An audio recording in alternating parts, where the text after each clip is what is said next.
Yeah. Hey, we're live. Thanks for waiting. We started late. So if you haven't joined in, or if you did join in and you were wondering where we were, it's all my fault. Again, we were supposed to do this yesterday. My car broke, which should not be anyone's problem.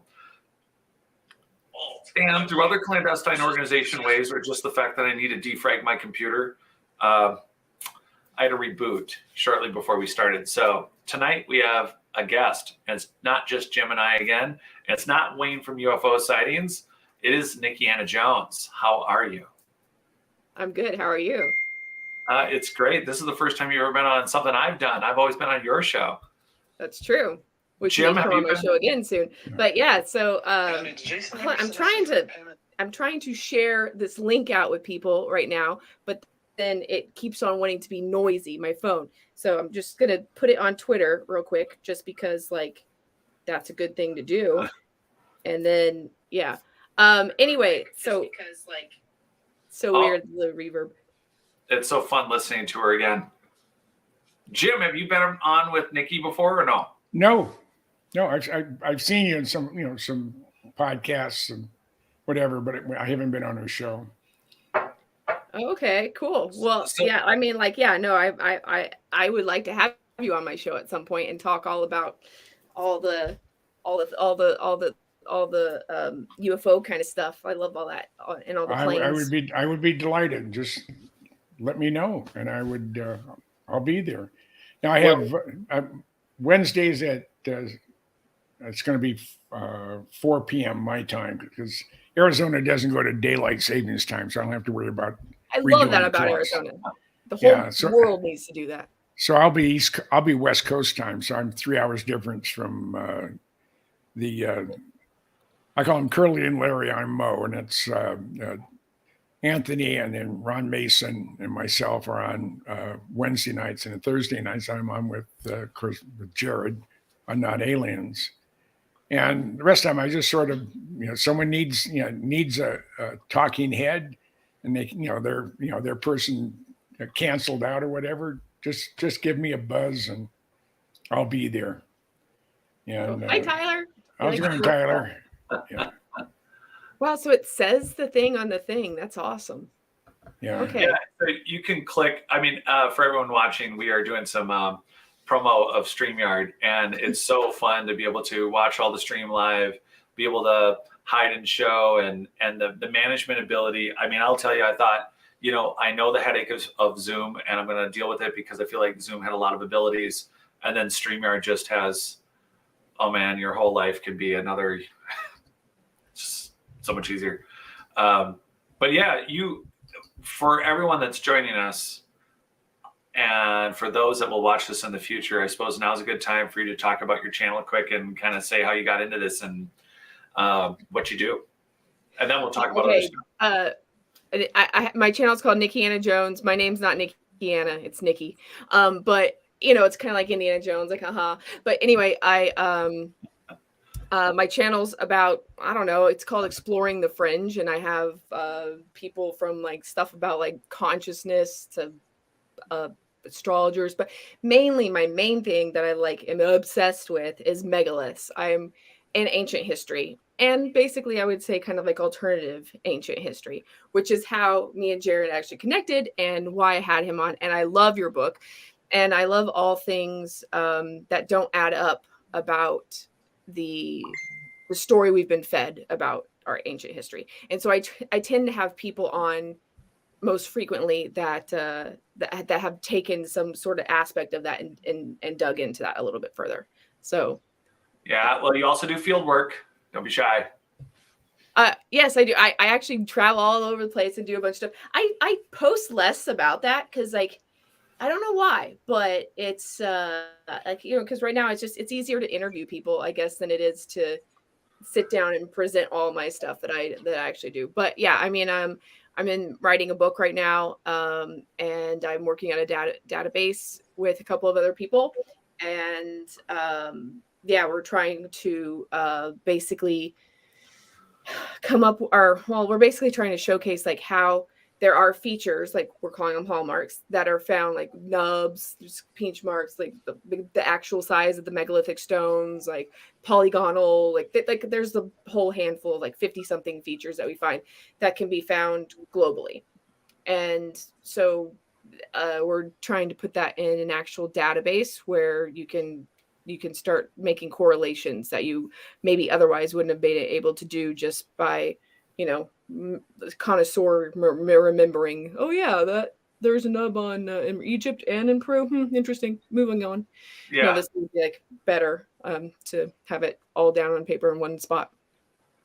Yeah, and compounding to that list of problems, and I've certainly gone on about it even with you and, well, Jim and everyone, is, we have this different compositing, not only of these ancient engineered soils that were made by someone, but there is clearly a methodology to the construction of the foundation of these buildings that has to show something that we haven't looked at all.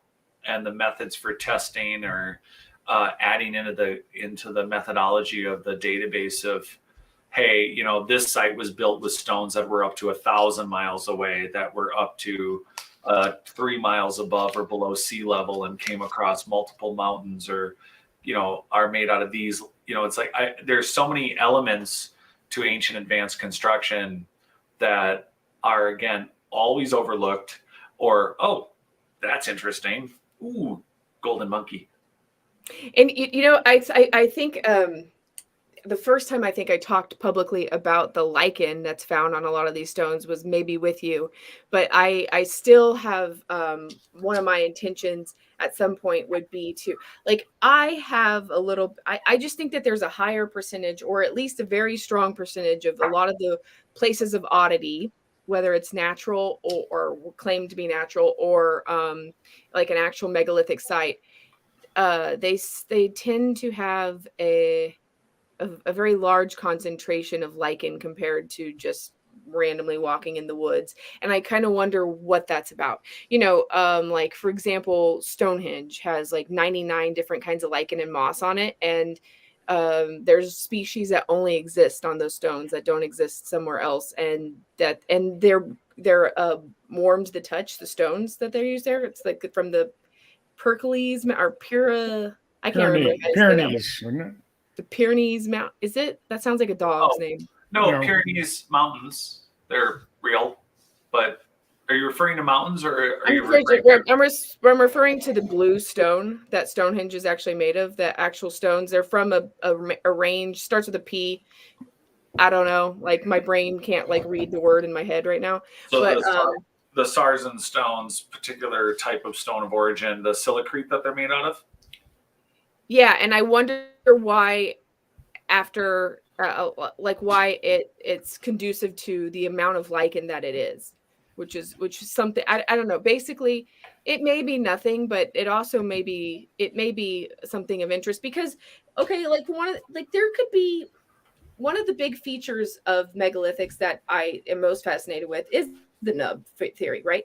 Which are the nubs. If you don't know what they are, they're like these little protrusions that are, like, people will be like, oh, they're for lifting. That's the mainstream's explanation of them. And okay, cool. If they're for lifting, then why are they on bedrock? And why are they at the top of a column? And why are they on tiny stones that don't need it for lifting? Mm-hmm. Why are they? I mean, like, there's not a consistent. Even if you found the function, the important thing is not like, okay, fine. If they're for lifting, why not like take them off when you've lifted the big stone and they're gone? They're not aesthetic. They're not exactly like, ooh, wow, that's a beautiful design.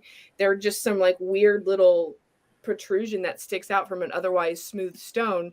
So that's all very bizarre. But the most bizarre thing about them is that they are found in, I think, like, at this point, we've identified them in over like 412 different sites around the world.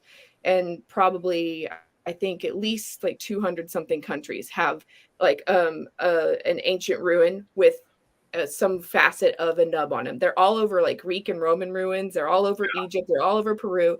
They're crazy. And then, people just look at them and like, no, whatever, move on. But maybe maybe the stones themselves had some sort of technology that we are overlooking and overseeing. What is the, I guess, of the things that you've seen in person, anything that stands out as the most consistent stone, or what, any traits? I'm just sorry. This is the part where I usually reserve this for off air and not for audience. It's like, hey, let's nerd out about this for a minute. And Well, I mean, I do think the mortarlessness is very bizarre and consistent throughout all real. If it's a true megalithic site, they don't. They're standing strong, doing their thing without mortar, and that's a little bizarre to me. And that, you find that all over Egypt, Peru, whatever, like wherever I've been, and we can't build that way now. That's no. I mean, some of the core they had. There was a thing on the Idiot Box here this week, and they showed the quarry outside of Giza, where they had a lot of the stones, and there was it was a like the Washington Monument. an obelisk. Yeah, an Yeah. obelisk. The word was in there somewhere, but it didn't want to come out. That is, it's over 150 tons.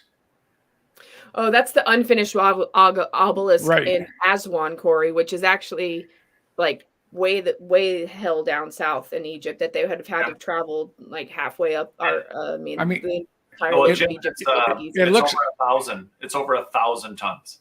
Mhm. It's not even. We 150. we don't have anything today that can move that. No, I mean, like, I think there's so they were saying something at some point. There's been models where they've said it would take 26 cranes to lift it. Okay, once you figure out how you lifted it, how do you move it then? Yeah. You know, can we pause on that, because this is where the dialogue goes when everyone, when we're chatting about this, everyone's like, how do we lift it? And then there's two digressions. One is people who have been looking at this for even a little bit. They find the one old guy on YouTube who's little tiny rocks, and he just moves whole. Like, well, I started with something heavy, and now I move people's barns 300 feet this way or that way, or I whatever. put it on a marble and I teeter-taught it. Yeah, Right. I mean, So or you there's have the people with the what is it? The Easter Islands guys who they make them walk with the ropes, and then they're like, oh, solved, no mystery, Right. mystery. Right. So we have that crowd. And then what we have, like what I think Jim started with to add on, is you have a perfectly shaped obelisk, width and length, depth. And when people get down in and they look underneath it, you see the scoop marks that are common all over the world. So the technique is there that's left that shows that this was truly an ancient thing that was being done. But there's never an explanation. They jump to the, like, how are we going to lift it? But then it's always, you have to skip, how were they cutting it? Mm-hmm. Why was it already shaped so well? How was it already so straight? What were the machines or the measuring tools to get it to where they carved it down that far?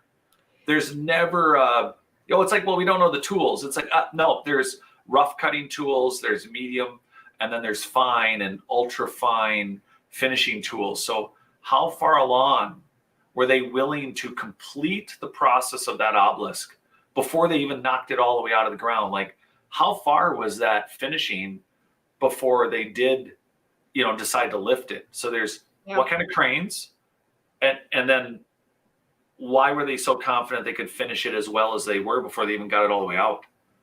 Yeah. Well, and there is the one in Karnak. I think the biggest one standing in Egypt that we know of is the one in Karnak, which is like 700,000 pounds. But and that's I think there's two that are there, but a lot of them have been one's in Paris now, one's in London, one's in Washington D.C. They've like taken them and put them across the world, like, so they're taken from their original spots or whatever. I don't even know how they did that. But well, that's another thing. That's dynastically they did it, and they're like, oh, it's not that hard. Well, they didn't take the whole thing, because a lot of times they split them. Yep, and a lot of them are not complete, and when they've tried to move them, they've broken them most of the time. There's a decent amount sunk in the Mediterranean. And then, in reference to the mapping on that, by the way, so my new book, it's not alien, well, Beyond Prehistory, it's not aliens beyond prehistory. It's hopefully out before our expedition. But one of the things that I spent and digressed in 3.5 years, when I say, I did a lot of research, I spent so much time looking at if we have an ancient high-tech frequency energy society and all those obelisks, you see people hitting them and they ring like bells. So what were they doing placed where they were in their original locations and their original use pre-dynastic? So I spent hours looking at the oldest maps I could find of Karnak and Luxor and Tanis, anything that any early archaeologist had done. Because a lot of times you get these aerial views and say, it looks like a computer map. It looks like a resonant map. Well, when you look at a motherboard on a computer, there's a location of the crystal. You can't have electronic equipment. You can't have computing. We would not be talking right now if there weren't quartz crystals in our phones and everything. Yeah. Yeah, so you have this resonance system on a very low base frequency thing. So we know a little bit about the pyramids, but God, did I spend hours, and I'm still looking into it, and there's still experiments to do. But I think the spacing of the obelisks, for all you researchers out there and those interested, think about the height. So that's the other thing: diameter, height, type of stone, what type of granite, what type. There's rose granites, there's other diorites, there's all sorts of things that they used.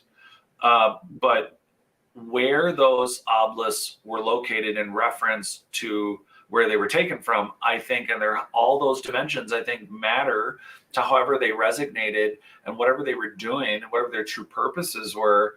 I think that part of it is, trying to rebuild those locations. That was, anyway, I digress, but that was a big interest of mine. Was like, man, there's a point where you hit like, hey, I have to finish a book. I can't do an investigative research experiment just on the positioning of obelisks when I don't know what are they tuning with each other? Are they tuning to a pyramid? Are they translating something from underground? Is it all the above? What's right? Like, were they giant Wi-Fi towers? Like, who knows? I don't know, but they really are. I mean, like, it is very important. Like, okay, rose granite, which is the big one in Aswan Quarry that you were talking about. That's 1,000 tons. It's like not undone. First of all, the scoop marks are another hallmark feature that's found all over the world. Like it looks like someone took a little scooper, like the way that they're done, which is super bizarre. Anyway, like rose granite in particular, it has feldspar and actual quartz in it, and it has about like 13%, like on average the whole thing is about 13% quartz, and there's got to be a significance as to why they do that, and it's got to be a significance that they have quartz in general. Even I had this guy on who was talking about the Great Pyramid as a sunk pump or a sink pump. How do you say that? I don't know. The sunk pump. Yeah, like where it go. Anyway, point is they have found a chamber like in the 70s that has like singing sand, which is found like you have to go outside of Egypt to find singing sand. So there was a chamber in the Great Pyramid that was filled with singing sand, which is like super like microscopically. It's like beach sand that's almost identical to where like it makes that squishy sound when you're on it. So like they knew something about frequencies in some kind of way. Well, I mean, Tesla said that the key to everything in the universe is frequency. He did, and it's him and Steinmetz and all those guys. They're yeah.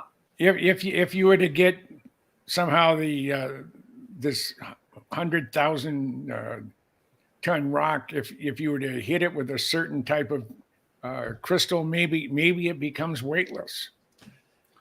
Wouldn't it be fun to experiment with that and try to do it? They won't let you do it though. Well, that's why, there's some great videos on YouTube. There's some great videos showing some sound cutting experiments, frequency cutting. It's quite accurate. Water jet.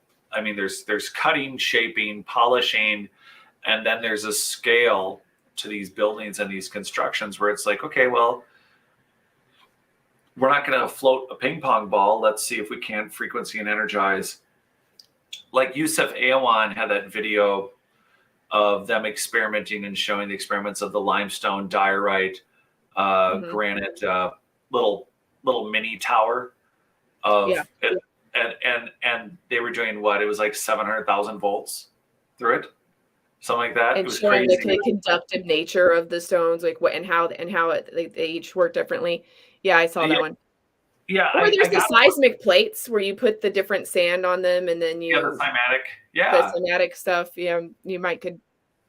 but like to Jim's point, it's one of those things where it's like, okay, we know this thing used to it had to have been lightened up, it had to have floated, it had to have just worked. And I'm wondering if there's between the sump pumps, the foundational material, was the very layering of the earth. Like I'm just thinking about this out loud. I've always been considering, okay, you have these engineered potential layers of life, of plants, of bacterial and fungal networks, and the soils like the terra pretas, the engineered ones. But if they were engineering other seismic sub materials that were part of that energy magnetic and connecting also to the buildings and these underground areas, what are the possibilities that as they're building the soils to what's going to be a large megalithic construction, what if those layered elements in those sands are the very elements with the right frequencies and tuning, using the earth as the opposing magnet? What if they were actually just create the sub layers, the foundational layers are what's actually creating the floating abilities? That's really interesting because the John Cadman guy that I had on, he made a model of the subterranean chamber, like in his like in Oregon, and he said based on like what is happening. So basically with his model of the subterranean chamber and the sunk pump, and he said that it emitted a frequency that was below the audible range, like something like I can't remember what frequency. I know it was below 40, but I can't remember what actual number It it was was. really low, that low bass, The bass. very low bass that we can't hear, below our audible hearing. Oh, it's and like 400. It's way down there. it was below the Schumann resonance, so it was below 7. That like the Great Pyramid, the model was producing, and he was saying if that were going, or based on if you scale it to model up to what the Great Pyramid was, he was saying it would have been powerful enough to control the tectonic plate of Africa. And he also was saying that on his model, like the water that came out of, like once it would go in and then when it come out, everything that everything grew like on crack, like the ferns and everything else that had gone through his subterranean, the water had energized it to a way in which it just made all the plant life flourish.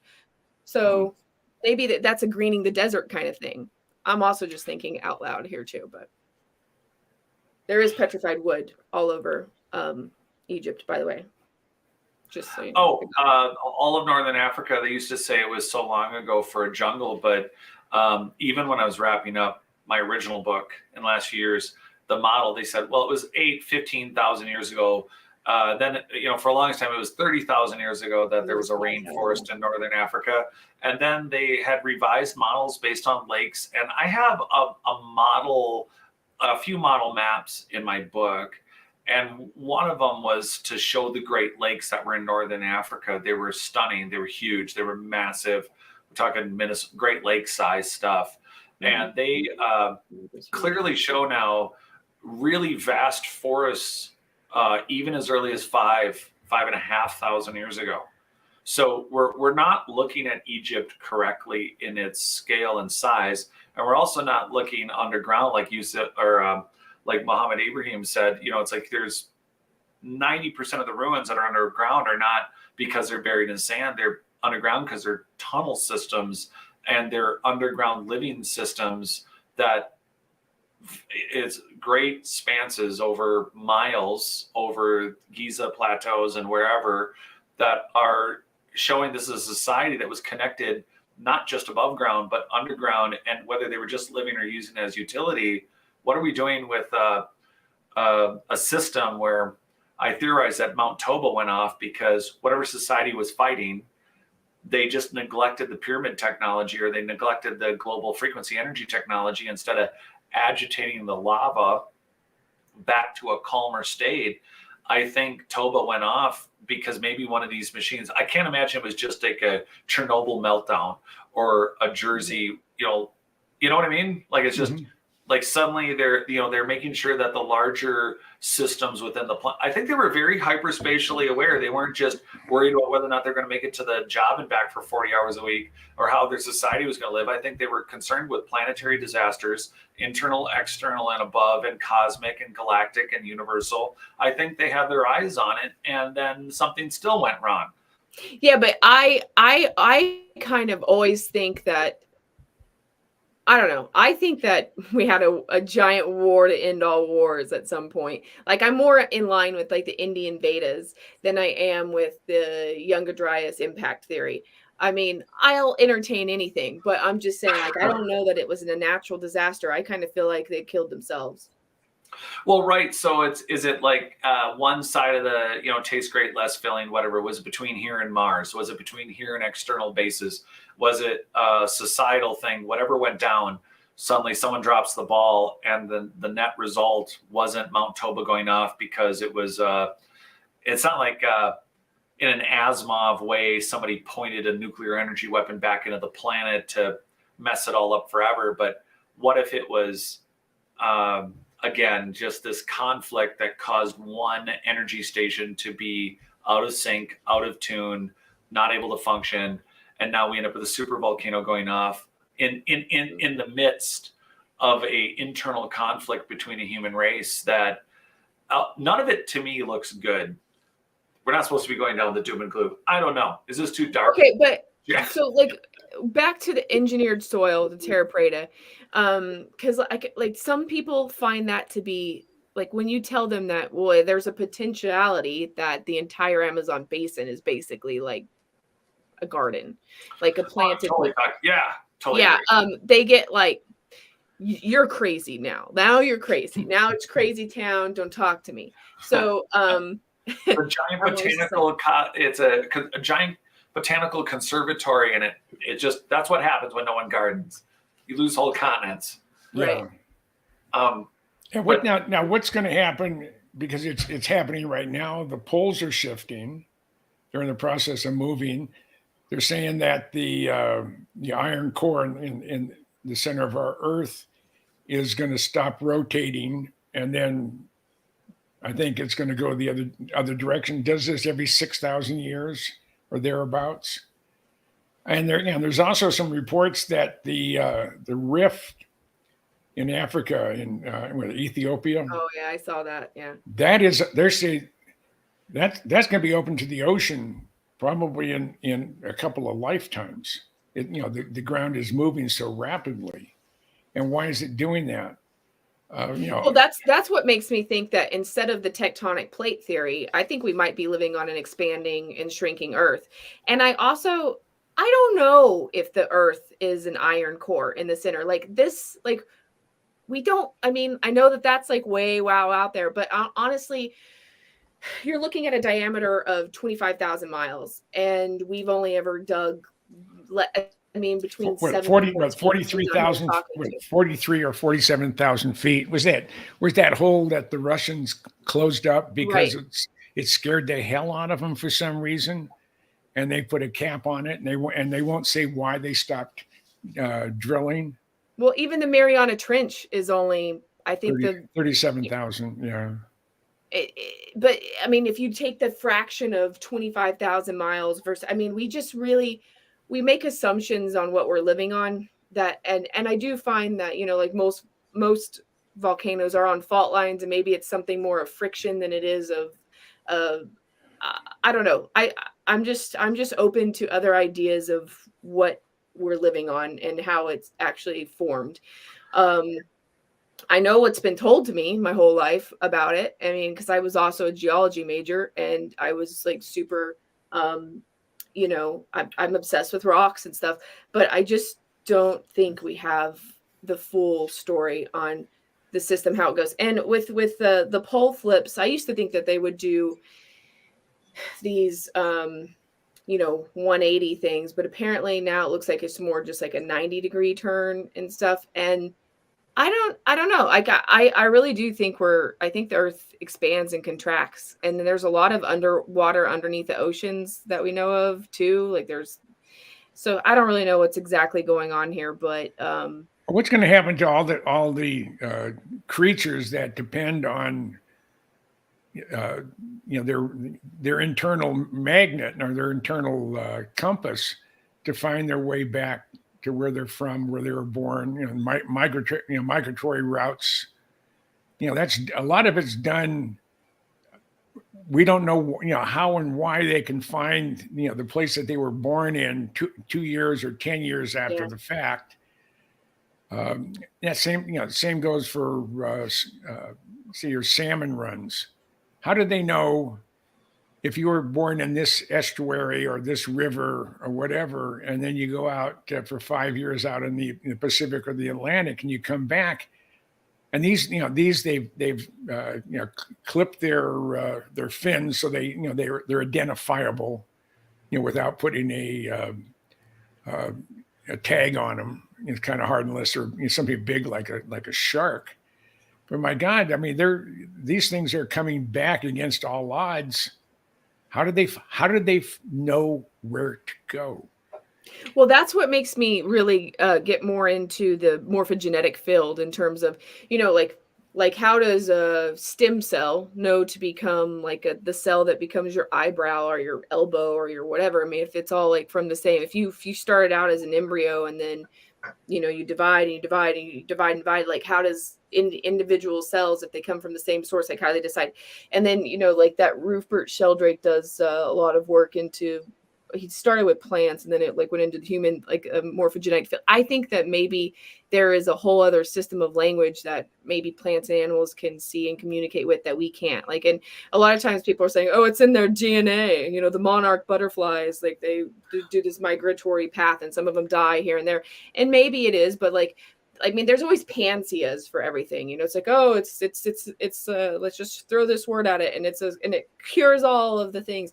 I don't know, and maybe that's what a morphogenetic field is, but it is possible that I think there are other, flora and fauna on our own planet that are seeing other visual light spectrums that we're not seeing, Mm-hmm. and that they maybe live by that we don't. And maybe that's the thing. Is like some guy said this on some spaces I was on Twitter like not too long ago about how like maybe like the ancients could see like electromagnetic fields and they could like place things together with the rocks that like we can't see. And I think he was high, but at the same time I was like, whoa, that might be kind of close. Who knows? Well, yeah, I mean, and we don't. I mean, there's the one thing I love about nature is we don't have hardly any of the answers to how things, how they get from this, from here to there, or why did they pick this particular place on the planet to call home, and how can they fly back to where their 4 generations ago were born now to reproduce after 4 generations to be able to go back, because the monarchs can't make it all the way from the northern part, and they'll die off, and they'll lay their eggs. They get the caterpillars and the chrysalis, and then they're born again, and they're continuing to go back, because the monarch butterflies that are down in Mexico, isn't it? Yeah, or that's where they go from Canada to Mexico. Yeah, they're there to reproduce, but they weren't born there. They were born on the way. And how in the hell did they know how to continue the trek? Yeah, I know their lifespan isn't long enough. It's crazy. Yeah. But that's I don't know. Yeah. Well, there is research, like I said, they've been able to prove the direct memory descendant memory, not just what we consider instincts, but conscious memories can be passed from parent, from mom to child. And that's just our primitive understanding of it. And that's just a few years ago. And we're doing it with worms.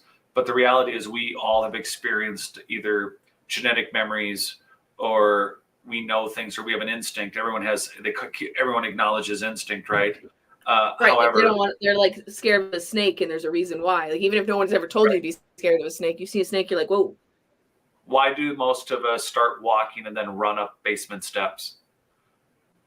You remember, did you ever do that when you were young? Oh, for those of you who don't have basements, you would not know this, but there's an easy instinct if you grow up in Minnesota in a basement where there's just something about it where you're just like, you start out walking, everything's fine, and something in you tells you to run up a basement step. I don't know, Jim. Did you ever remember that as a kid? No, I grew up in an Eichler home in Los Altos, California. Yeah, so, I forgot you didn't have this problem. No, yeah, no. This is anywhere that anyone has a basement can chime in on this, but it's a thing, and it's coming from subterranean to above, and you just start walking. And I remember it as a kid. I'm like, what a weird feeling. Somebody's telling me to run, and you just go from walking to running really fast, and it's only from subterranean levels.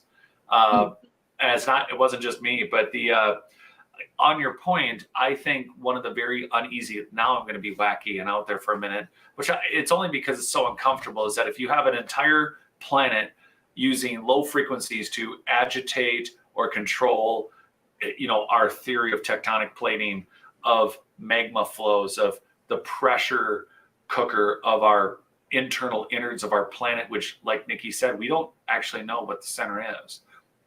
We're theorizing the way it works. And those are theories. And in the function of all that, we have a very broken system externally, from engineered soils to giant engineered buildings that are managing subtectonic systems. It would absolutely be nuts. It's not a huge jump, even though it sounds wacky, that what we're looking at as nature is not a matrix for everyone who's listening. But is it possible that we're looking at a broken biotech system where those monarch butterflies, like anything else, aren't just getting genetic memories because it's like, oh, that's a great way to think about it. It's like, oh, yeah. Well, no, they know where they're going. But how much of these subsystems that are kind of in computer and broken and safe mode were once part of a collective biotechnological system? It's why we want to walk barefoot. It's not, oh, there's an electron exchange with the earth. No, how about there was a very direct energetic connection with communications, conscious communications, 100% human brain power connected to a biological system that was running sub-programs. I mean, again, I'm only using this computer analogy, not because it's a fake matrix that we're living. I'm saying that it's an uncomfortable position to consider the fact that for 40 years or longer now, we discover 3,000 species of things a year. And they're like, well, that's not fair. It's all bacteria and viruses. But I think all of it ties together in a system that, you see the monarchs as a perfect example and go, well, that's a mystery. There's nubs everywhere. Everything seems to be functioning. But it's like, well, how well did it function when it functioned? Did we eat these creatures and kill them? Or did this whole system kind of self-regulate and our mouths were actual data inputs? We could taste, smell, and know down to the nuance how our planet was doing on its galactic travels. How's that for some universal hippie crap? But like I don't know, like a couple years ago, I had a bunch of ants on my sink, and then I had some honey on my sink too, and I was like, just sitting there going, oh, and I'd put a drop of honey on the counter, and I would just sit there and watch them, and they go like this. Oh, I mean, like they talk how fast they exchange information. Like, dude, there's sugar over here, or like they can redirect like an entire swarm of ants, like in a way that's so I couldn't say to you, Jared, there's honey right over there, honey. It doesn't, like, I couldn't even say it as fast enough as these ants do. They're like, doo-doo-ba-doo, and then some sort of like hive mind of them can redirect and go. And you could take away that honey and add some honey somewhere else. You could sit there and they are so fast, so efficient, and they are telepathically talking to each other. They're talking to each other. They're communicating with each other in some kind of way that we can't. I don't know what they're doing. Ants would probably be chemically. No, a good example of what you're talking about. I was over at some friend's house and brought Scarlet. Jared has met Scarlet. She's our rescue German Shepherd. Anytime I love Scarlet. Scarlet. Beautiful, beautiful girl. but we brought a bone with, a raw soup bone. And we, on the patio, it's a big patio. There's nothing on it. It's been washed down in a whole bit. We set it down. In less than 5 minutes, it was covered with ants. And there was a trail of ants coming from the garden area. How in the heck did they sense it? And literally, they were literally all over. We had to take it in and wash it just so Scarlett can chew on her bone. And we let her do it inside the house, not outside. So it's that type of stuff. How? I mean, it's happening, but how? And the other thing you're talking about, genetic memory. I worked for a lot of French speaking companies. I don't speak a word of French, but I know I was born and raised during the French Revolution. And if you've seen, it's really a chick flick, Dangerous Liaisons. You remember that? Yeah. Yes. I know I was the John Malkovich character back in the 1700s. And I worked out of Yverdon, not Yverdon, Switzerland. I worked out of there too, but where I was out near Rennes, France. It's in Brittany, Western France. And I had 3 of my engineers with me, and we're going just exploring. It's on the weekend.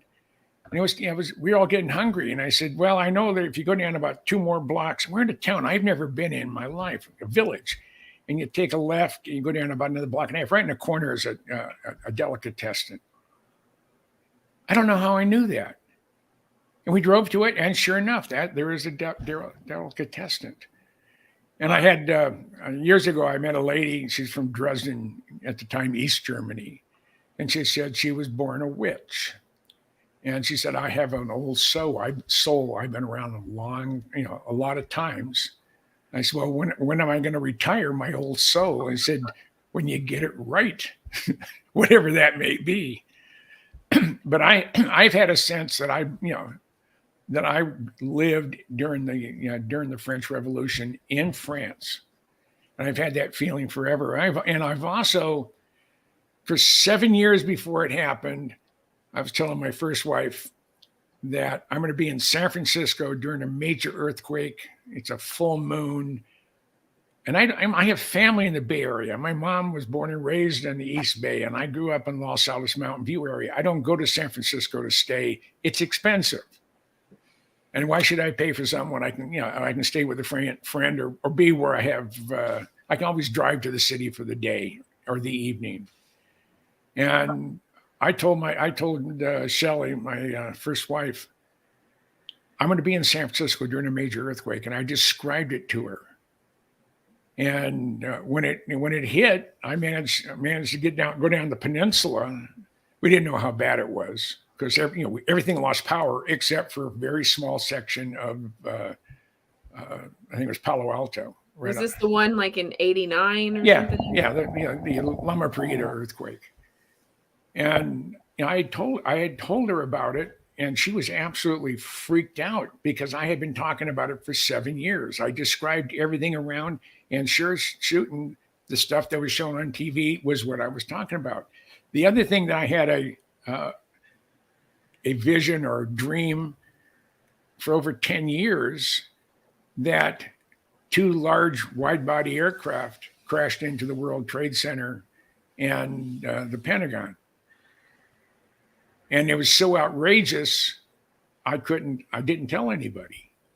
But when it happened, I was absolutely dumbfounded because in my dreams or in my thoughts, I could see it happening like it was actually happening. And the video and everything else they showed of the 9/11 was very close to what I had envisioned over a 10-year period. I've also had multiple dreams. I'm going to be in Seattle during a 9-point something earthquake. And I keep having those. I don't live in Seattle anymore, but I did for 18 years. I lived in the Seattle area, Whidbey Island and North Seattle, and down near Tacoma. And I'm not hesitant to go to the Bay Area. I mean, not to go up the Pacific Northwest, because in my visions, everybody I know that's near and dear to me survive. So this is on this is consciousness and time travel and premonition and past lives. This is like, I mean, I don't know if this is all connected or not to like the previous kind of thread, but this is awesome too. Yeah. I mean, and my mom, she could read people. I'd bring a friend over. All they would say, "Nice to meet you, Mrs. Goodall," and that was it. And then after they left, my mother said, "I don't like little Johnny." I said, "Well, why would you say that?" And she would go in. She would tell me everything about him, what kind of house, what kind of family he was from, the whole bit. And she was right. She was right. And Mom could be sitting, we'd be having dinner, and she'd stop for a second. It feels like earthquake weather. Within 24 hours, we would have a tremor. And Mountain View and Los Altos are only 4 to 10 miles, depending on where you're at in the town, from the San Andreas Fault. So it's but every time she said that, we had it. Now she missed a couple, but she could sense it. My Sicilian grandmother, my grandfather was a fisherman. He ran all the Portuguese, Italian, and Sicilian fishermen from San Francisco to San Pedro. This is like at the turn of the last century. And he was, they would take their boats and they would go from the San Francisco Bay up to Alaska, go fishing. They're gone for 5 months, sometimes 6 months. There's no radio, there's no telegraph, there's no internet, there's no nothing. And the village wives would come to my grandmother, and it was her maiden name was Angelina Cardinale from Isola della Femme in Sicily. And they said, "Angelina," says, "Giuseppe, is he okay? And how much is going to be in his pay envelope?" And it was different, for every crew member and for every fishing trip. And Nana would say, "I will ask my great aunt in my dreams tonight if Giuseppe is okay." And she would have a dream, and then she would tell Rosa or whoever the wife was, he's just fine. And in his pay envelope, he will have this. And it was never disputed. I mean, he would have that much in his pay envelope. And see, you were using her wrong. You should have been like for lottery tickets or like races. Yeah. Well, I have a dear friend of mine, Don Avery. He lives in Fallbrook, California. We worked together. We were roommates back in the 60s. I would be ready to say something totally off the wall, what we were talking about. Don would say it first and vice versa. And I can remember one night we're getting ready to go out partying. And I'm in the bedroom. I'm just laying on the bed, just relaxing. And he's in the living room, and he has a book on ESP. And he said, "I'm on this page. There's 10 symbols. I'm going to put my finger on it and concentrate on it. And I want you to tell me what it is." I got 19 out of 20. And we're talking about 3 squiggly lines with 2 dots on top and a line in the bottom. That's how I was describing the images. And the one that I missed, he used the same symbol 2 times in a row. And he just had that one. So maybe I'm not thinking properly. So were you trying to like remote view? Or yeah. Fast forward. Now I hadn't talked to Don in 40 years. Lost track of him, but thanks to the internet, I was able to track him down, and I found a Donald J. Avery where I knew who he had gone to work for, but I had lost track of him. This is Monday. I think I find him on the internet. There's an address, but not a phone number. So I put together a postcard. "Don, this is Jim. If this is the same Don Avery that used to work for Pacific Telephone, give me a buzz." And Monday, about the same time that I'm writing the postcard, Meredith, his wife, said, "Whatever happened to your friend from way back in the 60s, Jim Goodall? You never know what happened to him." He said, "No." I said, he moved to Minnesota, and that was the last I ever saw of him. Thursday, Meredith goes down to the mailbox. She comes back, and he said, "We were talking about your friend Jim Goodall last night, and you didn't know where he was." He said, "Yeah, I got a postcard from him today." that I get goosebumps thinking about it. I mean, we have been connected forever, and there's a couple of people like that we think the same. We're transmitting and receiving on the same frequency, and it's freaky. Margot, the witch from the witch from Dresden, Germany, when she walked into it was called Spinnaker's. It was at the Hilton there in Bellevue, Washington. That's where I go dancing, way back in the day. When she walked into the place, she said she felt my presence, and she came right up to me and started talking to me, and it was just. She said, "You're going to meet the founder of Microsoft." I said, "How in the hell am I going to do that?"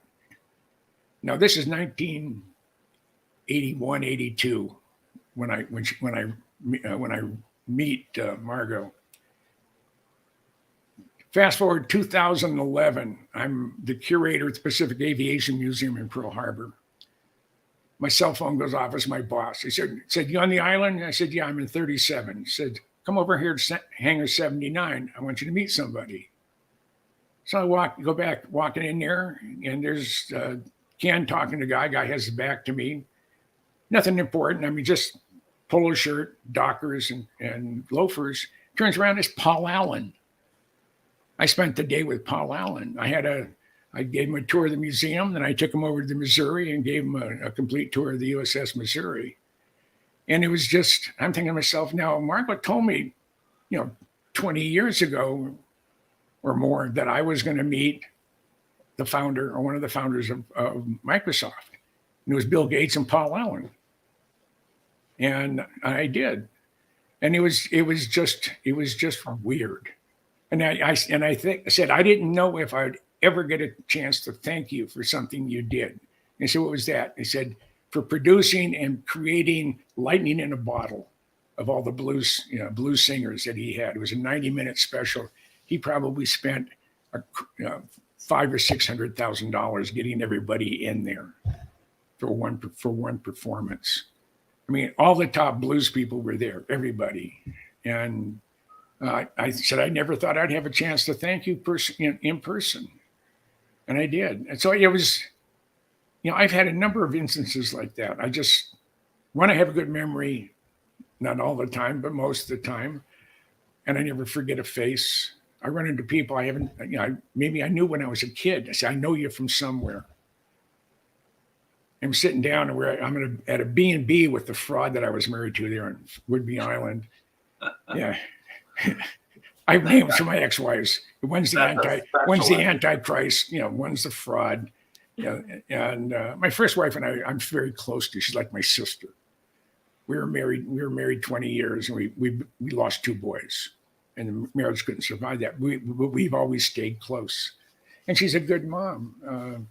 And it's just, I don't know, things like that just baffle me, and I would like to know more. I've thought about taking some courses on remote viewing, because my grandfather and my grandmother, my Sicilian ones, could do that. Mm-hmm. If you were fishing in Alaska, this is we're talking about 1910 or 1901. We're talking about a long, long time ago. If you're tied up and you're pulling in nets, and if you fall in the water, the water is incredibly cold. The only thing that keeps it from freezing it, they have 40 to 50 foot tides. If you fall in the water, you're considered dead.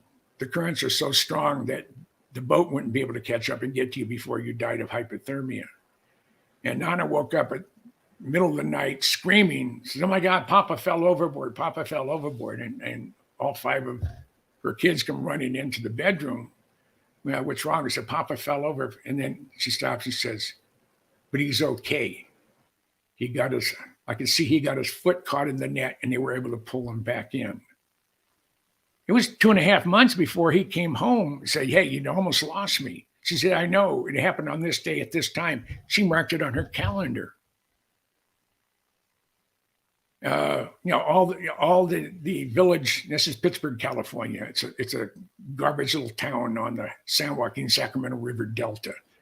at one time, if your name ended in a vowel, we were related. Now it's no habla español, no habla English. It's all Mexicans or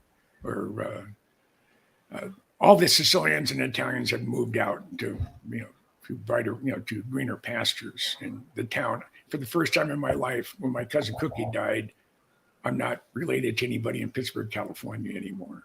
But my my grandmother could saw what happened, and she was able. And all the wives would come and say, "Okay, I'm pregnant.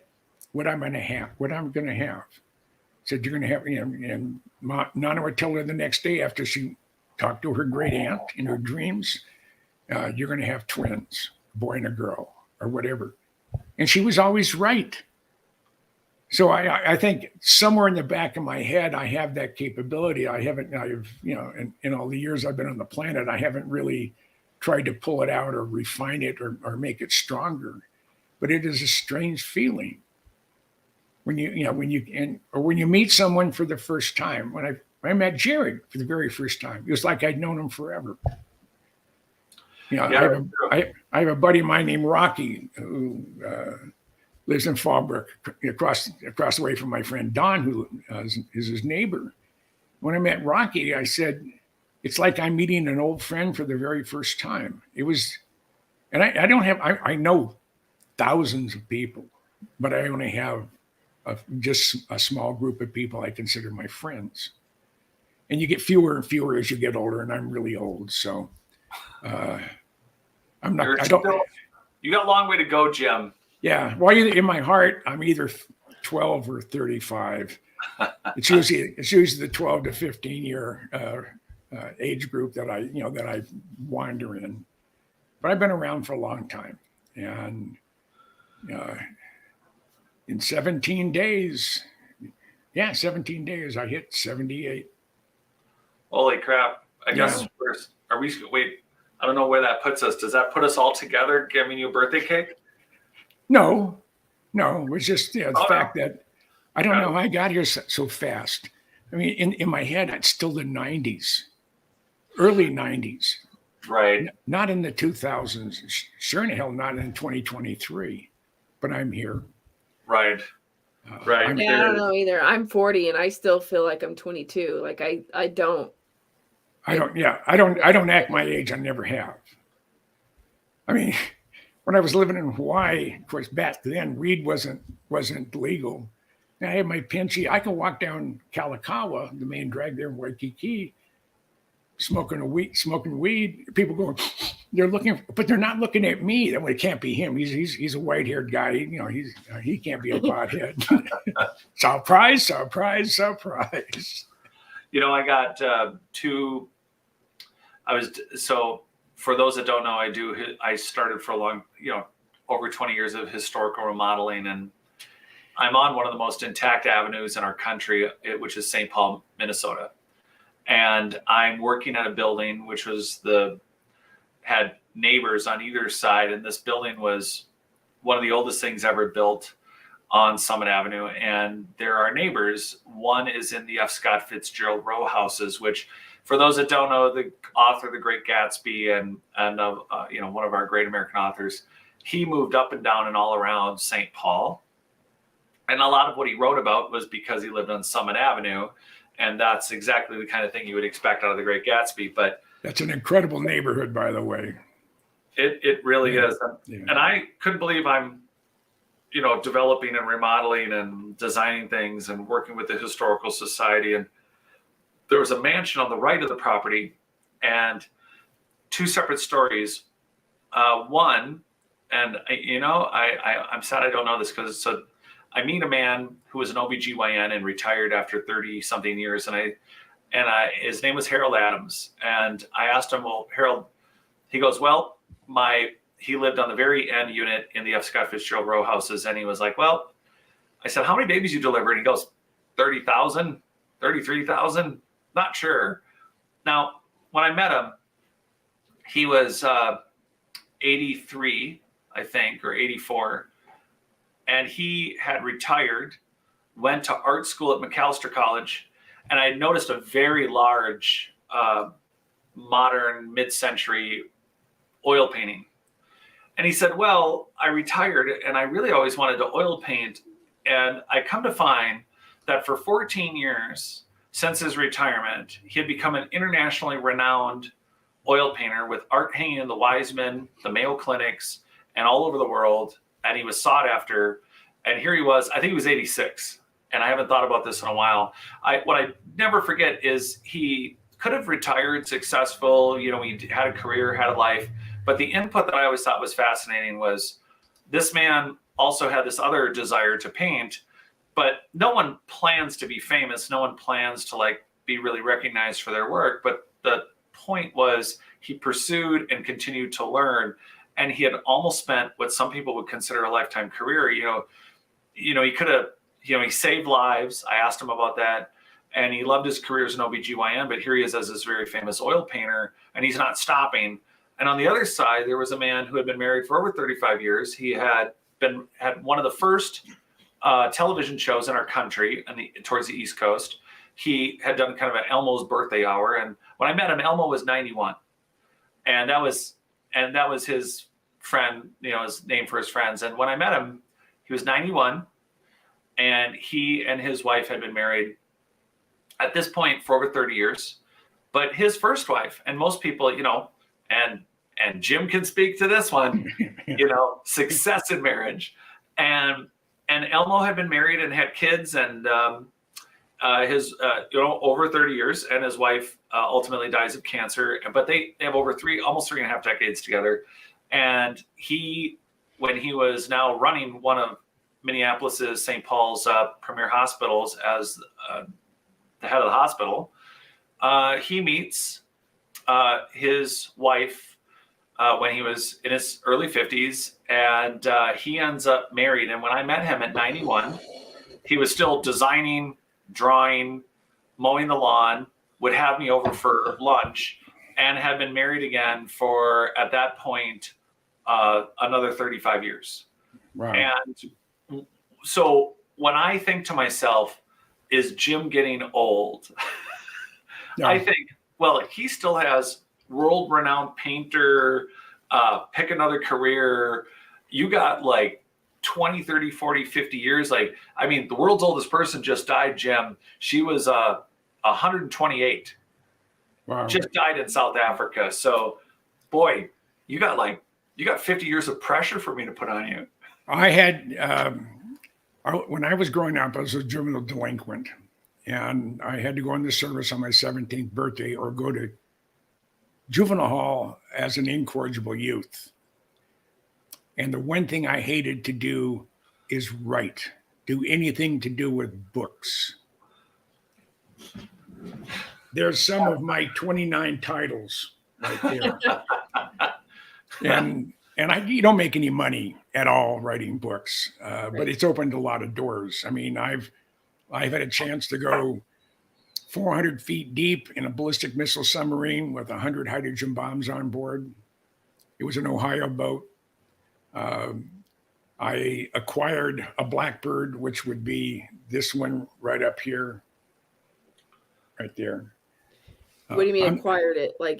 For your own personal use? No, the president of the Lockheed Skunk Works, when I wrote the book over here, I was very close. His name was Ben Rich, and we talked once a quarter for 20, 25 years. And he called me in August of 89. And he said, Jim, I have it from the horse's mouth that the Blackbirds aren't going to make it through Congress. Now, the Blackbirds first flew in 1962, the highest they've ever flown straight level, since you're a former, current flight attendant, and you'll appreciate this, 92,000 feet at 2,200 miles an hour, 50 years ago. Wow. And I actually I saw my first one. I was 18 years old. I was TDY at Edwards Air Force Base to support 3 programs. One of them was classified, turned out to be the Blackbird. And I became from a historical point of view, one of the most knowledgeable people on the planet on the Blackbird. And how in the hell did I do that? I don't know. The B-2, the other, this other one over here, is still secret. They let me fly the simulator. I was been in the cockpit. I've been up on top of the airplane. They let me photograph everything but the exhaust ejector. That's the exhaust, the exhaust. Everything else I was able to photograph. And same with submarines. It took me 7.5 years to get on a Seawolf sub. They only have 3 of them. It was a Cold War submarine.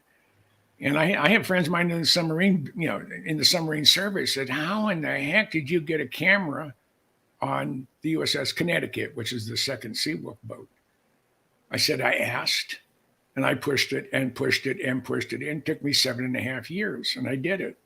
Now I'm waiting to get on an Ohio boat, an Arsenal boat. That submarine's 560 feet long, 18,000 tons submerged, and can carry 154 Tomahawk cruise missiles. And it's they call it an Arsenal boat, and it can hit within 1.5 meters of its target with a high explosive, or now they can carry nukes if they need to. So I mean, I was thinking about the submarines wouldn't that be a good place to be if we had a pole shift? Oh, absolutely. Absolutely. I mean, the Ohio boats, when they go out on patrol, they're underwater for, up to 90 days. I think the record is almost 160 without days. Coming to the surface at all? Without coming to the surface. The limiting factor is... How do they get the oxygen to... The nuclear reactor breaks down the water and creates, through electrolysis, gives you oxygen. They have CO2 scrubbers throughout the submarine.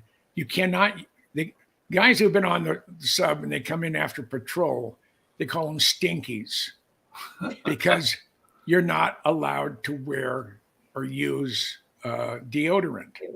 The active ingredient, the aluminum oxide, whatever it is, affects the CO2 scrubbers. So you have a bunch of sweaty, smelly sailors who become nose blind after a couple of weeks. But when they get off, it sounds like you're downwind from the stockyards, and it's not fun. So was you getting on that boat a punishment or a privilege? Oh no! It was a true honor. And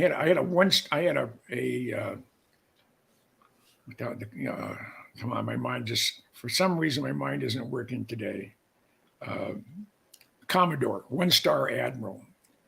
Said, "Hey, there's a whole group of senior staff people trying to make this happen for you to get on this one of the 3 Seawolf boats. One of them, the third one, is called the Jimmy Carter, and it's a spook boat, and they don't even associate with anybody else at the sub base there in Hood Canal, up in Washington State." Because it's everything they do is secret. None of the wives hang out with any of the wives from the other boomers, as they call them, the ballistic missile submarines.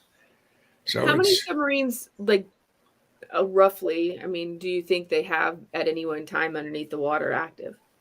Well, there's always in the Pacific and the Atlantic at least one Ohio boat on patrol, and that's one that carries 20.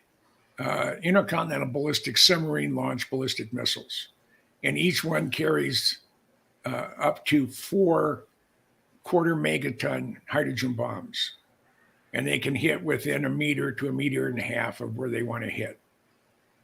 And there's always one in the Atlantic on patrol. There's always one in the Pacific on patrol. And when you say a hydrogen bomb, like what was the one what was the nuke that hit Hiroshima?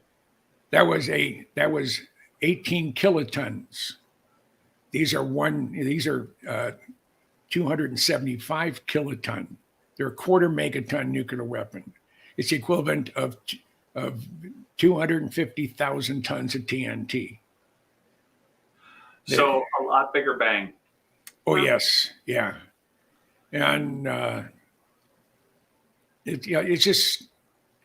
They can hit every target in Russia or China without ever leaving the Delta Pier at Bangor in Washington State, or at the refit pier at Kings Bay, Georgia. They can hit every one of their strategic targets without ever leaving port. But they cruise in an area of 150,000 square miles. They're anywhere between 400 and 700 feet deep. and they're cruising at 4 knots. They go this way, and then they go this way, and then they go this way, and they just keep zigzagging back and forth. And every day, sometimes multiple times during the day, they'll stop over a specific point on the bottom of the ocean that has a transponder of some sort. They know exactly where it's at, and they hover over it, and they update their inertial navigation system. So when they go out at the first day on patrol, they go out, their error rate is 10 or 15 feet, maybe 50 feet. Hydrogen bomb is close counts. But by the end of the patrol, every time they update the INS package, they get, the error rate gets getting smaller and smaller and smaller. So by the time they're done with the patrol, they can hit within 30 or 40 inches of where they want to hit. How many people are on these boats? 150, 152. Usually a complement of 15 to 18 officers, 15 to 18 chiefs. Those are E7, E8, or E9. They run the boat. The captain, the XO, and the officers, they're responsible for their section. The captain's responsible for the well-being of the boat, but he doesn't run the boat. It is the chief of the boat, an enlisted guy, E9, and chief of the boat is what he is, the chief of the boat. The captain, he can tell you what to do. The captain can court-martial you. The captain can promote you. Captain can do a lot of things, but the boat belongs to the chiefs. You go on an aircraft carrier. The chiefs have their own dining facility. They eat probably 3 or 4 times better than the officer mess on an aircraft carrier. And in an aircraft carrier, you have a lot of room. They have their own separate billeting, and the chief of the boat, the E9, has his own stateroom. The Navy is that one on the San Diego. What's that one? I can't remember what it's called. It's always ported on San Diego, that carrier. Oh, that's the Midway. The Midway, yeah. And it's like equivalent to basically the Empire State Building on water. Yeah, it's I think it's 900 feet long. Yeah, so it would be like a 90-story building if it was up on end. Mm-hmm. But it wasn't nuclear powered. All the aircraft carriers today are nuclear powered. And my newest book, which is right behind me, Nautilus to Columbia class, I cover all 227 nuclear powered submarines built and designed for the United States Navy. And that comes out in August of this year. Do they have like desalination water pumps or something? Like, are they able to? They make they can make on average about 12,000 gallons of water a day, and the reactor gets first choice. And this is distilled water. I mean, this is pure water. It doesn't have anything in it. And then and the rest goes to the crew's well-being for food primarily. And if for some reason the Ohio boats have 2 desalination systems, if one fails, then now they're down to 6,000 gallons a day. Maybe they could push it to 7, but the reactor gets first choice, and then for food or for whatever, you may not be able to flush your toilet but once a day or twice a day. If we can smell it anyway, who cares? Yeah. That's why they're stinky. No, but primarily the men, they now allowing women on board, which is not a good thing. When you're captive in a metal tube for 60 to 90 days without breathing real air, you're breathing pretend air that's been created for you. Mm-hmm. And you're confined with when they first put the first females, they did it on an Ohio boat because they have a large complement of officers. So they took a female lieutenant JG or lieutenant. So it'd be the same as a Navy or Army captain or an Air Force captain. And then they get some ensigns or some lieutenant JGs, junior grade. That'd be like a first lieutenant. And they would in their billeting area. They would have a room for 6 or 8 bunks, and that's your quarters. That's your billeting area. and it's cordoned off, and they had to make arrangements. The officers' shower area is one stall. The enlisted guys, I think they're 3, but there's 120 of those people. So you may go a week or 2 weeks or more, depending on what's happening, where you're patrolling. If you go in silent, you don't do anything. You just sit, you sit in your bunk or go to the mess hall and just read or play cards, because they don't want you clanking or making any noise. But if they're critical on water, you're not going to flush the toilet until maybe once a day. Even if it fills up too much, they'll let it go. But and they don't have any problems with re-enlistment on some people, guys who are in the submarines.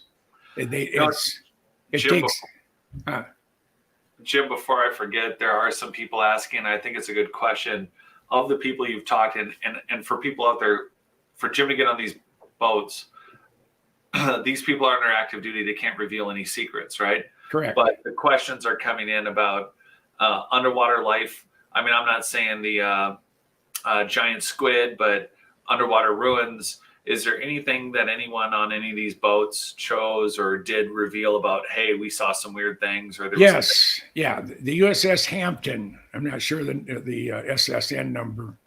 I can find it because I got my book right here. They were at 700 feet. They're doing about 30 knots. And something went by them at over 800 miles an hour underwater. They don't know what it was. Like a creature or like a vessel? They don't know. They don't know. It came up on them so fast, it scared the bejesus out of them. And a guy I know was on that sub. And he's not one to tell fibs. He has a PhD. And I don't know what he was doing on the sub, but it had to do with his area of expertise, whatever that is. But so if there's like 75% of the planet that's ocean, and you have only like 150 guys down there at a time, or how many subs do you have? Well, they built 227 so far, nuclear powered subs. Those are the ones you can stay under for a long time. The diesel electric, they were just submersible surface ships. They'd be on the surface at night, and they don't, charging their batteries, and they would dive during the day. When they went to nuclear, that means they can go under and stay for however long. And the limiting factor is not water, it's not air, it is food. They haven't fine-tuned what Captain Nemo did as far as going out and farming at the bottom of the ocean. Yeah. So is it? Oh, go ahead. Go for it. Like when you're going over like something like the Mariana Trench, or is like I don't know, is it when you're actually in the like, do they have to hang out a certain level from the bottom, or are they just free forming little fish with submarines when they're going? No, submarines, the ballistic missile submarines, the Ohio boats, for example, when they're on patrol, they're going 4 knots. It's about 5 miles an hour, and they're at 400 to 700 feet. And there's inversion layers. If you go below a layer between warm water and cold water, that acts almost like a wall as far as sound going up. So if they were if they have ASW aircraft flying over the area where you're below the thermal level, the thermal barrier, or below the thermal barrier of where you're patrolling, they can't pick you up. But what about the bends and people's like pressurization and stuff? When does that start? Like, well, you go down below 30 feet, and you've increased the atmospheric pressure on you times 2. So if you normally weigh 100 pounds, the pressure is squeezing on you like it'd be 200 pounds. I mean, it's when you get below 3,000 feet. Now the NR1 could go down to 3,000 feet on a regular basis. It only had 11 crew. And it was the smallest nuclear powered submarine ever built. And it was just primarily for spooky work. They've since dismantled it, but it's that doesn't affect you. If you have to go outside the submarine at depth, you can have problem. My cousin Sal was he's a Navy salvage diver. He's been to 900 feet outside the submarine, working to repair. They caught a cable somewhere and it wrapped around the propeller, and they had to go out. Two guys had to go out. Sal was one of them, and they had to, with torches, cut the cable off so the prop could turn. I mean, they were dead in the water, 900 feet deep, and they had no propulsion.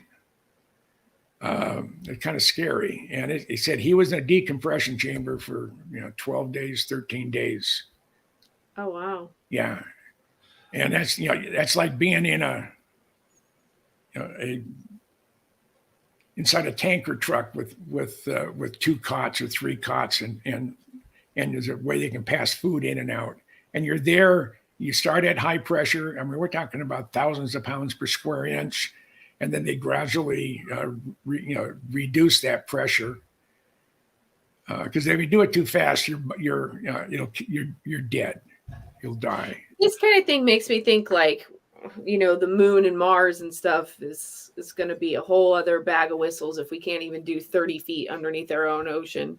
Yeah.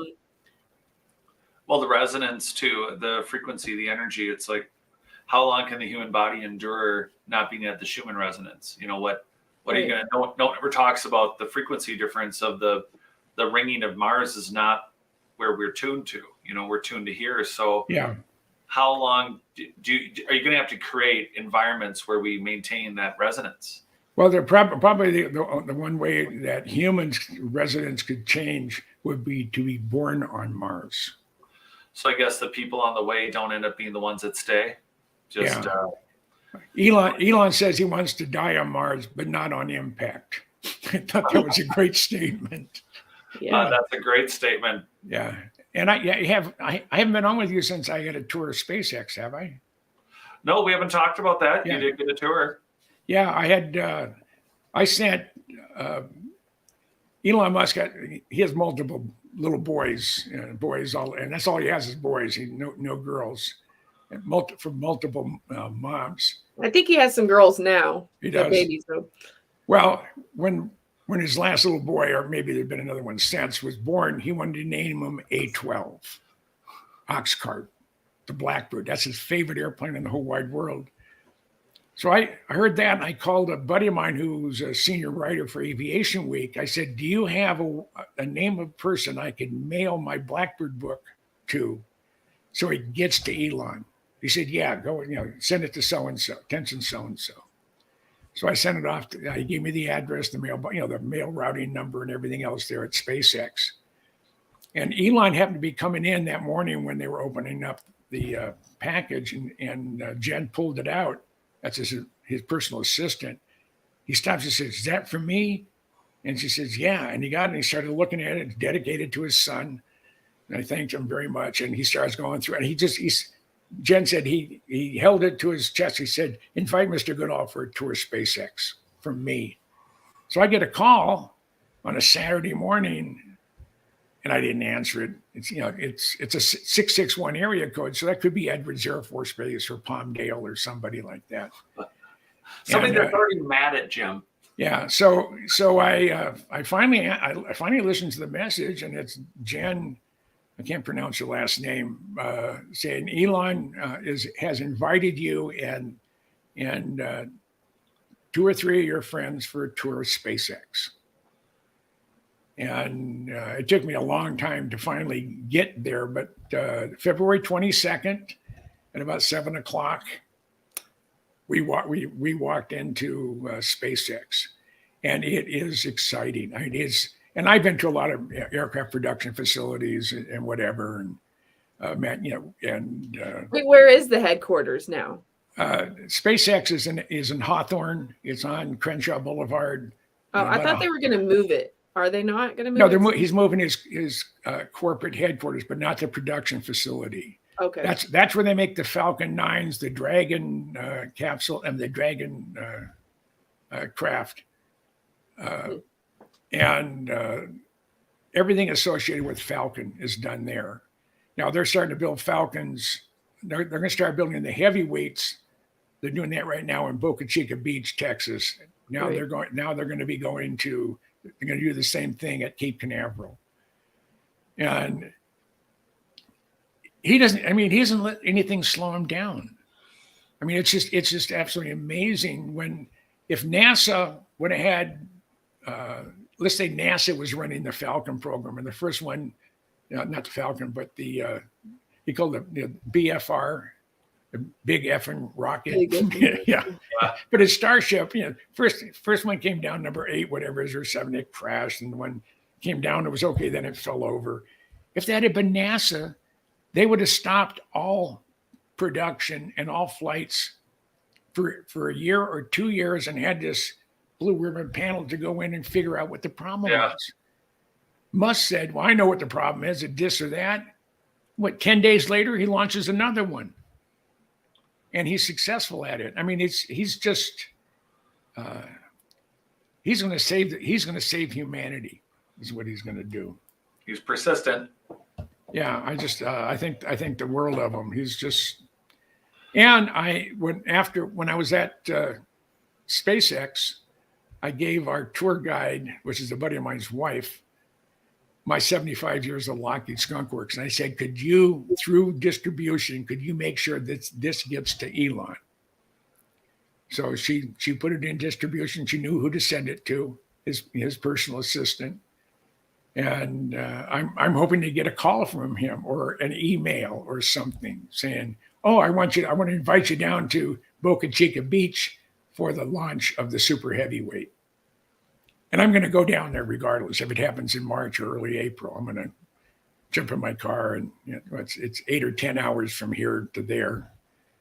I think yeah. I've driven from San Antonio home nonstop. And I didn't get home too late. So I think it's 800 miles or it's 700 miles. And I drive at 90 miles an hour almost everywhere I go. So, and I have a 430 horsepower car and I get 25 miles to the gallon. And it's just amazing. There's no wind resistance. And when I first got it, I thought I lost it. I thought someone stole it. So I went out the parking lot. I couldn't see it anywhere. It was behind another car, a convertible with the top down. My car is so low, I couldn't see it. But it's a comfortable car to drive. How come you couldn't take a picture of the exhaust engine on the Stealth? Well, I looked at it. They use shuttle tiles there to help dissipate the heat. So it reduces the infrared signature on the B2. I mean, there's other stuff in there that I'm not aware of, but that's one of the key things that I know. They didn't want shown. The F-117 does the same thing, and I was the first person to photograph the F-117, and I wrote the very first book on it with Bill Sweetman, and we sold 67,000 copies. That was my very first book, and I said, "Whoa, this is going to be fun." Well, now if I hit 10,000 or 5,000, I'm really, really happy. I mean, in my new books, they're all hardbound. They're not cheap. The one right behind my head, my 75 years at the Skunk Works, that's 384 pages. It weighs 5.5 pounds. Jeez. I mean, it's a real bear to mail it to somebody. They are very beautiful. My next one, Nautilus to Columbia class, that's 352 pages. And hardbound. So, but they're beautiful books. I don't make any money on them, but I'm very proud to be the author of all of them. And it's the last thing I ever thought I'd end up doing. Yeah, that's pretty cool. And it got you when you're saying it doesn't give you money, but it gives you opportunities. Yeah, like not very many people get to tour SpaceX like that. No. And it was just, and I'm hoping I'm on good standing with Elon. And there's the building, and it's right, I'm right across the street from it. And the day we were there, the wind was blowing about 50 miles an hour, and it was in the 40s. I was freezing. everybody was. And, we had to wait outside for a bit for the security guy he was doing his rounds to, come back to the visitors entrance there at SpaceX. It's a huge complex right in the middle of the production floor. There's administrative and stuff on the east side, and there's a cafeteria in the middle, and then the production floor. And there's no walls between the cafeteria and the production facility. All the partitions on all the walls, for a clean room, they're glass floor to ceiling, so you can see everything that's going on. It's just, and there was just tons of young kids there. I mean, they're all, as far as I'm concerned, they're all babies. They're all my great grandson's age, and they come and go as they please. They're required, to put X number of hours in or get such and such project done. They don't really sign into a time clock or whatever if they're hourly. But everywhere they go, everything they do, they have their badge, and that's how they get in. That's how they get out. When you go to the cafeteria, it's at their cost. I mean, there's no margin built in it for profit.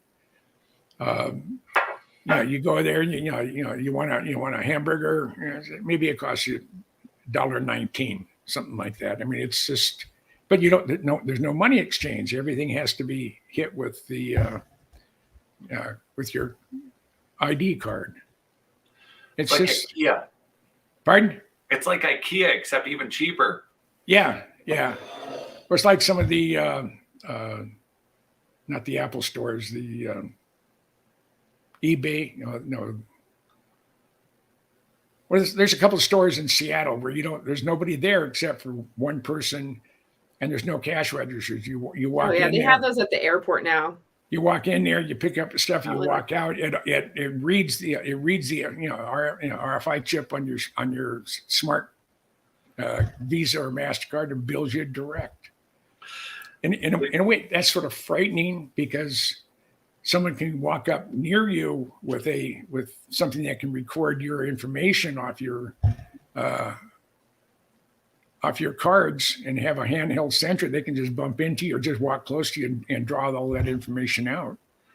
There are more and more of those small little wallets. Yeah, and then you get into the whole the amount of jobs that'll be displaced and yeah. We have technically unlimited time, but for those that have limited time, such as you, no, I'm actually good. We can go forever. This is going great. So on that note, I want to I want to address something in the chat, and it's because I think when we started with ancient global tuning and organization of the planet, one of the first things I think we were all touching on it, and I mentioned that this ancient advanced human race, not only were they using low frequencies and maybe controlling like Nikki, like you were saying, tectonic plates. We have a society that was global. I mentioned solar, galactic, and universal. And the chat's discussing, Elon Musk brings up a lot of feelings for people because there's different layers to what I think is perceived in the public. And I want to start with something that was brought up by, this was PBS. This was National Public Radio. And they were talking about the cost of bringing anything to space before SpaceX. And NASA, it was $55,000 a kilogram to load something on a rocket and bring it to space. That's a lot of money. As SpaceX got going, it was down to $1,000 a kilogram. And now with the new big rocket, and that can seat a lot of people, the cost of bringing anything to space is now less than $100 a kilogram. Now, kilogram's not a lot of weight, but when privatization, there's a lot of layers here. One, privatization versus government control of any kind of information or knowledge. I would love for all you guys to table that topic. How much knowledge control do we need from institutions, religions, funnelers that are telling you what you should look at? What are the facts that you should analyze? And then you have can-do independent humans creating companies that are doing something that NASA couldn't do apparently in, I don't know, how many decades have they had? Did they reduce these costs? Did they do these things efficiently? But outside of that note, I think one of the most important things about what SpaceX, irrelevant to Elon Musk, which it is Elon Musk, but it's a recognition of putting together people who are smart enough to do and have the talent they have, which has nothing to do with college, has everything to do with being self-starters, learners, and people who can accomplish things and think out of the box. We need people on this planet to understand, and again, just for the sake of the chat, and otherwise, as I get all serious for a minute, it's the fact that there are asteroids, meteors, frequencies, and energies that are entering our solar system, entering our galactic hemisphere, and we do not have eyes, let alone a continental ballistic and or, isn't it quite coincidental that we finally threw something at an asteroid to see if we can move it? Boy, that's sure funny. I mean, how long has that program been private?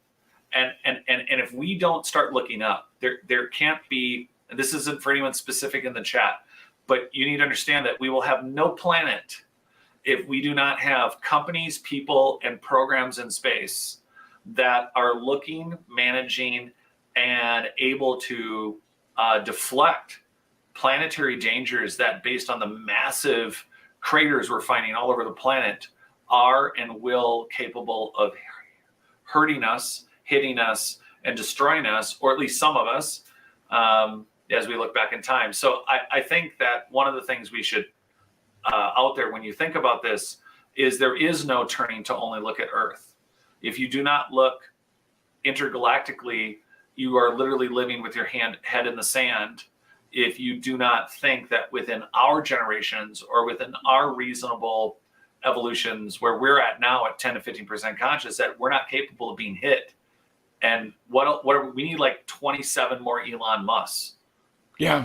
Well, right now, about 21 days out of the month, there's a group, there's two telescopes up at Kitt Peak. They actually have 22 optical telescopes there, but two of them are dedicated. They're astronomical grad students, man the facility. And their only job, 21 days out of the month, is to keep track of all known Earth orbit crossing objects. And they got about 8,000 of them that they watch, they look at, and determine where they're coming from. But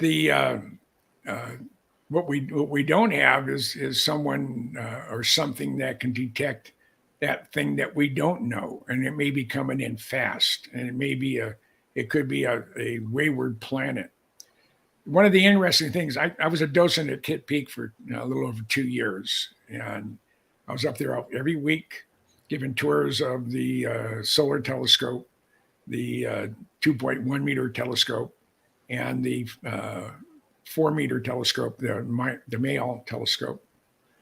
And the 2.1 meter telescope for 5 years was operated by Caltech remotely, and they use adaptive optics. And over the course of 5 years of this study, they identified 8,000 exoplanets in a very, very small postage stamp size area of our Milky Way. And just before I left, I didn't like the new volunteer coordinator. She talks down to everybody. I don't have time for that. So I left. But just before I left, we had a sort of a beer and pizza gathering of all the astronomers, technicians, and docents. And the head guy from National Science Foundation had just returned from a worldwide conference on exoplanets.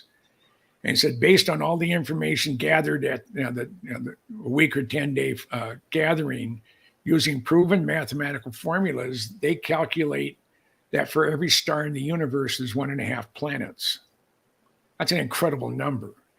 And out of that incredible number of planets, they calculate, again, using proven mathematical formulas, that there are over 2 billion, that's what the B, 2 billion Earth-like planets orbiting a similar sized brown dwarf star, such as our sun, in the inhabitable zone with liquid water. And to quote Jodie Foster's character in the movie Contact, if we're the only ones, what a waste of space. Yeah, there's just, oh, sorry, Nikki, you were gonna say something. I was just gonna say, like, on the whole, like, Elon Musk thing, that there's, just to be a little bit devil's advocate, like, I'm a fan. For the most part, I like what I see. I do have some concern with the fact that, like, Starlink can, okay, prior to, I don't know what the statistics are now with after COVID, like, or era of how many actual satellites are looking outwards versus inwards, because it seems to me like the last time I looked it up was probably like in 2020, and it was very, very small. Like we maybe had like 12 objects like observing outside. Everything else is pointed in, and it is like our, like for our communication systems. And when you look at like Starlink and you start seeing all these maps and you start following everything, it looks an awful lot like a globalized unelected control or monitoring system. I mean, maybe it's not. And so like part of me, sometimes it's like, I like him so far. I like what I see. I like this stuff, but I think it is always important to, not overpraise anybody, because we really don't know 100% like if there is a lot of government backing. Maybe he has a little mustache that he shaves off every morning, and he combs his hair down sideways. The thing is like, I don't know if like it's a lot of power to have Twitter, to have Tesla, to have SpaceX, to have like a globalized access to monitoring system, to have like it seems a little good to be true, like with his Boring Company and his Neuralink and his like and it sometimes I wonder, it's like, is he real or is he some government operative that's just like Mr. No, he's Iron Man? I don't know. He could be a reincarnation of Tesla for all I know. I mean, because I believe in reincarnation, because I know I've been here before. What if the most fascinating thing, as we're walking in this, it's a hallway, it's painted black, and if you look up, you see this solar array. It's about 30 feet long and about 8 feet tall. Yeah. And it was a Starlink satellite. Starlink satellite is only about this thick, but it's about the size of a 4x8 sheet of plywood. I mean, and he has how many, 25,000 of them up there now? I mean, they're evenly spaced, and they're around there. They literally, some dude just put a statistic in the chat, and it said, as of February 2023, Starlink consists of over 3,580 mass-produced small satellites in low Earth orbit, and nearly 12,000 satellites are planned to be deployed, with the possible extensions of up to 42,000. Like that's that. So if those are accurate statistics, it's just. Yeah, I mean, that's all great and dandy and stuff, but like I said, like I don't know how many of them are actually looking for asteroids versus just for literally all the Starlinks are for communication and monitoring. Well, what happens? What happens when we reactivate the third eye? What happens when we have a conscious society again? What if we could never shut it off? What was that? Was one of our problems? Is that's external? Well, there's been movies based on stuff like that. Yeah. Right. I mean, Terminator comes to mind. And what happens if, like, let's say, like Elon Musk is Mr. Wonderful, but then he dies, and who takes over after him? And his evil twin. Yeah. Right. Or one of his, maybe he has like a megalomaniac child that takes over and is, like some sort of like crazy king, or I don't know, like. Well, it's just a lot of power to unelectedly give any one human. Is it philosophically difficult to then imagine a world where we build it into where a James Bond villain therefore must manifest an actual James Bond? Yeah, maybe. Yeah, I mean, if there's a vacuum, there's something or someone's going to fill it. Well, here's the elementary issues. It's like we have like the telescopes Jim talked about. We have the new Hubble. We have the different awarenesses of our galactic presence, but I don't think currently I can't point to a system that's publicly known that can handle a planetary or like the 19-mile wide Greenland impact or the Yucatan Peninsula dinosaur killer, the weather theory or not, or the large one off the tip of the coast of India. The reality is that we have had massive impacts on this planet. And was that before humanity ran it? Was it really an out of control time, or are those unavoidable, or did we develop into a society where that was avoidable? And the trajectory has to be, I think the technology seems to be escaping our conscious ability to comprehend it. But we have intergalactic problems, not just the fact that we have exoplanets and there are other races and galactic Hitlers out there. Everyone thinks everyone's benevolent around the universe. It's like, oh my gosh, stop sending out messages. Here's our genes. Here's where we live. Come enslave us. Stop doing that, right? Well, there's they were supposed to get first light in 2022, but COVID slowed it down. There is they built the mirrors here at the Mirror Lab at the University of Arizona here in Tucson, and it's called the Giant Magellan Telescope, and it's going to utilize 7 27-foot diameter mirrors, all focused into one secondary mirror. It's going to be down in Chile. It's going to be at 16,000 feet in altitude. The closest city with light pollution is over 200 miles away. So it should be, and it's in one of the driest places on the planet. So they don't have to worry about the Atacama Desert. Yeah. And they said they should be able to look back as far back as within 100,000 years of first light. And right now there's still a couple million light years away. Enzo, how's it going? With the James T. Webb's telescope, they just found out that basically this was 2 weeks ago. They disproved the Big Bang theory because of. Do you guys see that? Fully formed massive galaxies towards where the Big Bang should have happened. And it's the religion around theories. There hasn't been a good enough theory come along, so they've idolized theories without continuing to now with one photograph, the first round of photos totally destroy the Big Bang. It's epic. Yeah. I know. Just before it was at with L2, but just before everything was unfolding, I sent a thing out on Facebook. It says the first picture from the James Webb Telescope. And it's sort of a grayish screen, and it's a backlit, removed before flight cover over the front lens of the camera. I just think it's epic that they're immediately finding. I think we have a huge problem. So we have this immediate concern, I think a legit one about, so these companies are being created, and here's I think one solid, for what we're seeing publicly. I think it's good that we're seeing what Elon Musk companies are doing on the, we're seeing a little more transparency. What do we all know really about NASA? And we could really geek out a little bit about, there's all these books and there's all these public databases and go to a .gov and FOIA and whatever. The reality is that we don't watch NASA do anything like we watch SpaceX. Mm-hmm. And no, they can't. They're a dinosaur. I mean and the amount of budget they've gotten for what they've produced is just funny. I mean, how many billion have they spent on the one they just launched? And it's 10 years behind. Behind where we're supposed to be.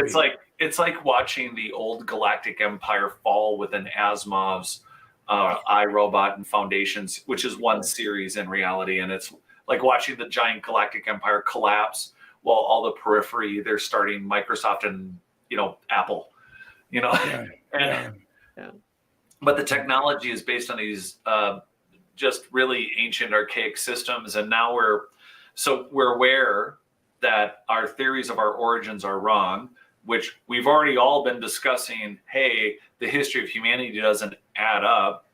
Our primary collegiate information systems are not, they need room for improvement by a lot. And now we have, I think as our awareness does increase, we do need to be a little more concerned about, it's not our primary concern. So here's the problem, in the scope of the world, how many of us need to be concerned about solar galactic impacts? Well, not all of us need to be, but we do need to have a deterrent system, and we do need to be able to manage it. We do need to be able to see it coming. And I don't think that's a system that's understood enough. And then now, I guess, I mean, don't you think we should be able to? There's a knowledge base. I'm self-editing based on our current. For everyone out there, Rockfin's a great platform. There are some other places where we could just I could have a free-flowing dialogue right now, and I have to self-edit. But here we are. So back on track. I guess where I'm going is that there are many companies that are not SpaceX or the drilling companies or Tesla or Boxable or the brain chip stuff. And I mean, there's actually a long list of involvements, but I think the integrity with humanity in general, we're 10 to 15% conscious. I mean, we're essentially metaphysically, esoterically drunk or stupid or childlike in our actual comprehension of the big words we're using. Or all of the above. Yeah. So I don't know if we don't have the people out there who, their parallels are connect to the earth, do yoga, meditate. But then there are people out there like Wim Hof and others that are like demystify, plug this biotechnical system back, do the meditation in a non-woo-woo way, activate these biotechnical systems consciously again.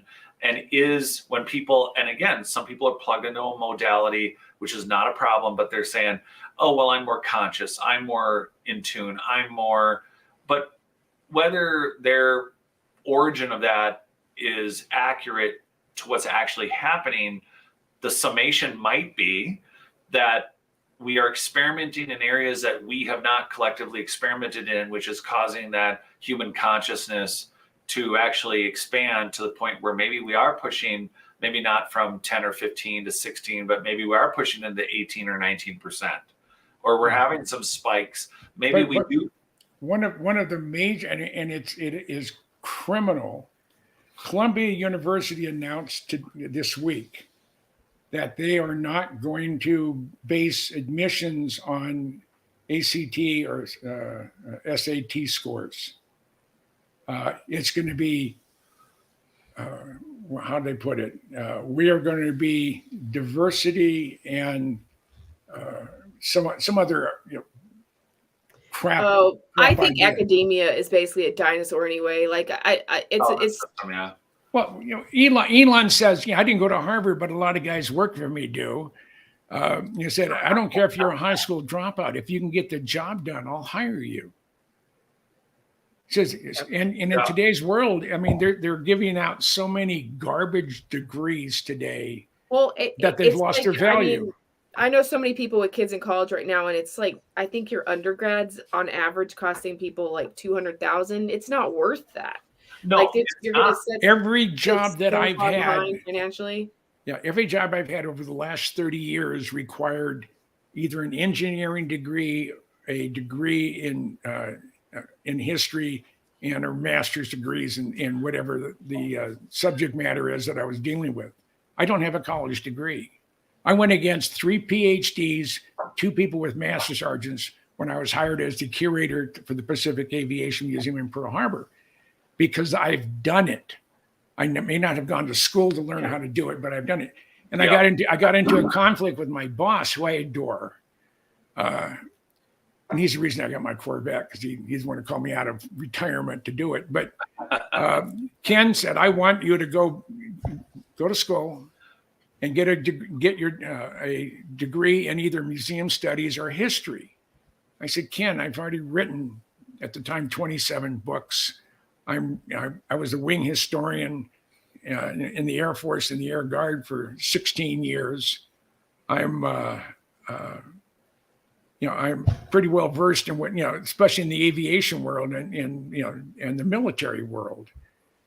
So I went and audited a class that I knew I had to take. And after about 15 minutes in that classroom, I got up and walked out. I said, I am too old to put up with this line of garbage. The professor didn't know what he was talking about. And it was he was insulting my intelligence, and I jumped through the tubes. I did I have a master's in art business from Sotheby's Institute of Art in London. I paid big bucks for that stupid thing. And what do? I would rather have the money now, honestly. Yeah. Like, Yeah. what did they get with it? You've been a curator. I haven't been a curator. Now I'm a flight attendant. Like, it's just like it is not. It doesn't. I mean, I did jump through the stupid little circus hoops, and that is a huge regret. Yeah. I would really rather have just not. I'm blessed with a Just good fun. memory. Yeah, I'm blessed with a good memory and a high IQ. So there's almost nothing especially if it's technical that I can't grasp. Well, you have a system for a long time that incorporated people who could. Elon Musk, I watched him talk about this, and he's like, "Listen, some people aren't very good at memorizing, and I think college is good. I think about a year." He calculated it on air in his head. He was like, "I think about a year would teach you to be able to be." And then he paused again and went, "Maybe 2 years, like max. I guess you could memorize things for 2 years, and that would be good. But the rest of it is basically a waste of time." To sum it up, yeah. They don't teach you to. They don't teach you to think. They don't teach you anything. They just they teach you how to regurgitate what they say or what they think. I mean, and that the people who pass that, and I know you're not that person, and it doesn't mean everyone who passed and got a degree is this. And the point is, there are many though. I think there's a weighted amount that on paper they're very good at memorizing and passing things, but whether you got an A+, you could memorize well, or the guy with the D really absorbed and really loved the knowledge. No, they're just the most indoctrinated. They're just the most motivated by stickers and the A's and the right. Well, yeah, right. But the mechanics of what they have to analyze in the field, whether it's giant ancient buildings or whether it's even having an emotional cue for empathy in a patient, mental or physical or whatever, otherwise, just because you memorized and you're good at stickers doesn't mean you're good at connecting with humans or really reading the room and understanding the situation. I think that, no, that's what the master's means, or that's what the PhD means. And there's no direct correlation statistically between your degree and what you do for a living. But the thing that they're failing to teach today's youth and today's young adults is they're not teaching them to think. No wisdom. There's no. You can't challenge the common consensus that this is the way this happened. Yeah. Why not? Why would you even ask if there's galaxies in the center of the Big Bang? Because there aren't. Yeah.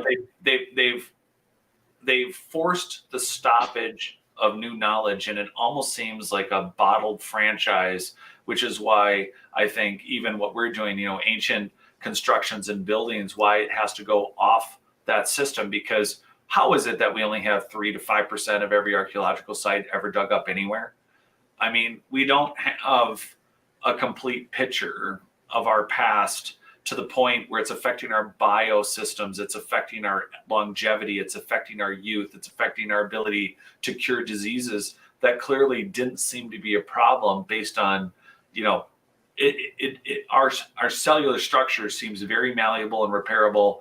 We've proved it. Anthony Holland's work, the frequency and energy work seems to already be present, and the legends and myths in our most recent 6,000-year-old history say, well, we lived indefinitely, or we lived forever, or we had rulers that lived tens of thousands of years, and we could talk to animals. And it's like, well, that sounds like someone was really high and really bored and really just trying to up the last guy who wrote a story for the last 6,000 years. Or we were way more conscious. There's a collective human consciousness. We developed a biotechnical system on an Earth grid scale, and we were conscious to what was coming and going, not only maybe from the planet through way larger SpaceX satellites that were ancient, that were traveling on elliptical intersolar orbits and Kepler belts, and we were on Mars and we were on planet. I mean, there's a larger system that we could have been a part of for not what we've done in the last 100 years, but tens of thousands of years ago, for millions of years or hundreds of thousands of years.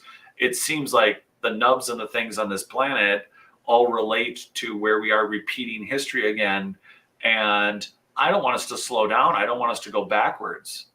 No, I mean, and I mean, and I think there's stuff that is hidden in plain sight, or that we don't even like. Okay, I befriended a guy who he went into a Tibetan monastery when he was 18 because his mom died when he was in high school, and then he got out like when he was 60, and I was meeting him for like the first month after he got out of it, and we were building domes together in Hawaii, actually Mexico and then Hawaii. Anyway. And he was telling me about how like he had some friends who were like 2, 3, 4, 500 years old. And he's just like matter of fact, like saying, I'm like, what are you talking about? And he's like, yeah, I mean, they just, you go into the cave for 3 weeks, and when you're 50, and then it reverses you to 25, and then you age back up to 50, and then you go into the cave again for 3 weeks, and then you come. And I'm like, what do you mean? You meditate? You do some special thing? He's like, no, you just have to be in complete black darkness for 21 straight days. It's not about meditating or whatever. And I kind of thought he was crazy at the time, but then like the Koki do that with their kids, like in Colombia, like this tribe, they're called the Koki, and they like their shaman or their medicine men, they put the children for like, I don't know, from the age of like 4 to 9 or something. They have some percentage of their children like live in these caves in complete darkness because they need to learn how to see with this eye before they use these eyes. And then they're the leaders of the tribes as they grow, when they come out for, whatever. And you start going like, maybe there are people who are tapped into more things than we think already on this planet, but we're just so, like indoctrinated by these little, like by this other system that we don't even really know what else is capable. Speaking about these little things, the thing that cracked me up when I lived in Hawaii, here's one of the most beautiful places on the planet, and everybody is like this walking down. I mean, they might as well be in downtown Detroit or Newark, or some other a rat hole out there in the world, downtown New Delhi, Bombay or Mumbai, whatever they call it today. But Mumbai.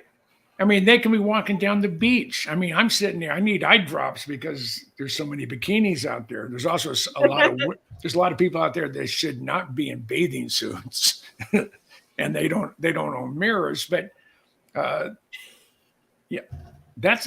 are the people that's supposed to be taking. That's our future for this planet, and they're so wrapped up in their entire world is this thing right here. Mm-hmm. Without this, they absolutely panic. I mean, I don't know.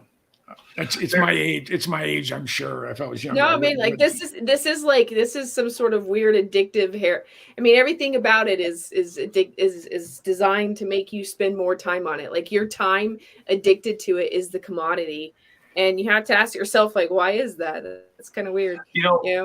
You know, they sign athletes for their future value, and they're saying, well, this guy's worth this and this guy's worth that. If you look at if anyone out there, okay, this is actually super serious.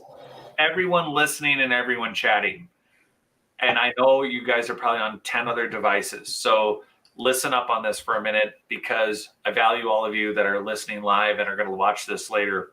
Here's something to figure out. And Google and all the companies and everyone on the internet that wants and controls and sees your data. Imagine you are all superstars of information, and the information is your life. Uh-huh. I want all of you to sit down and figure out the portions of profits that every marketing company, internet company, global company makes off of you in your entire lifetime, plus your children's and their minor ages under you in their lifetime with you, and then into their adulthood. I want you to think about what we could calculate as a contract number of how much each of us are worth in information to all those companies. And they will, in the future, have to pay us for those rights. So are you saying that kind of like, it's almost like how many times has an advertisement worked on you? No. All right. So thank you for the clarification. Keep asking questions. So all the times these different internet companies have charged another company to advertise to you because they know your data. You own the rights to your data, which means that if another company is making money off of your data, if they've made tens of thousands, hundreds of thousands, millions of dollars off of your individual data compounded over your 50, 80, 90, 150 year existence, I'm saying that if in the lifetime of you touching these devices or whatever, that data and that value isn't theirs to sell, it's yours to sell. So if they've made in their lifetime collectively 10 million or 8 million, or maybe the number realistically is every human being's worth individually, 2 million, right? Yeah. They have to pay you for endorsing them as an expert in your data. That would be that. See that's why I mean, I think we were sort of touching on this yesterday. We were talking about like basically all the free content we do all the time now, and how like to maybe figure out how to turn that in our advantage instead of like completely always giving away life force to something. I mean, I just looked at like the way you're editing that too, by the way. I picked that up. I like that. Yes. Yeah. Because you know what we're on, right? Yeah. We're on a thing that we're on drugs. To be edited. No, we're not on drugs. Drugs are bad, but blah, blah, blah, blah, blah, blah, blah. Yep, you're right. So why is it that the data and again, we can philosophically rabbit hole down to where in the end, it's always given away for free, but it's like, can you imagine having a child and the first data device, your point of entry, first computer, first laptop, first whatever, and then your first internet billable company that puts you on the internet. They're your gateway. They're your agent. So they look at you and say, okay, well, you're 5. And the future with you, there's all this lucrative hundreds of billions of dollars of advertising and money that goes into children's advertising, right? So it's like, well, at age 5, this market is this big and it's worth this much money for your individual data. So forevermore, you're about to sign on to the internet. So we'd like to offer you a contract till you're the age of 18 and it's worth, everyone's talking about universal income. We already have it, but we give it to these companies by letting them sell what we're giving them. And it's all of our time. It is a full-time job. It's you're distracted, you're addicted. We're talking about addiction. We're talking about distraction. We're talking about some really wonderful, amazing connections, some great reporting, journalism. There's a million directions you can go with the information on the internet. But what we don't realize, all of us, whatever the state we're in and whatever the state we're in contributing to that, it is work, because that information is providing them with those incomes. So we are working. When we're relaxing, we're actually working for the information beast, but we're not being paid for our time and our information and for what we're contributing to it. But that data is all analyzed and it's there. So ultimately, someone out there who's listening, we need to make a realistic assessment that says the day you're giving your kid their first phone, or that they're going to be accessing or touching tech, what's their value? Or if you've never been on the internet and you lived on a desert island, it's like, well, you're 32 years old, or you're 40, or you're 60, or you're 27 and you've never used the internet. Well, what do you like? Well, fill out this basic form. Well, as your agent, it looks like these companies are going to be the people that initially, at least until you get out there and get a vibe for it, will renegotiate your contract in 2 years. But right now, it looks like they're going to pay you to join the minute you hook up to the internet. It looks like they're going to write you a check for $1.75 million.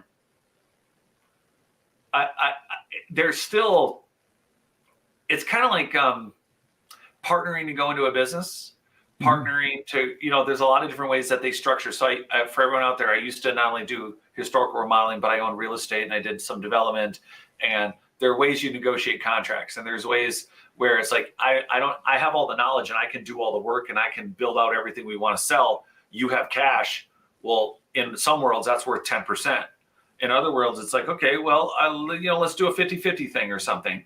Well, it's like, I got all the info you want. To you, it's worth $4 million. Yeah, I'll take a $2 million cut.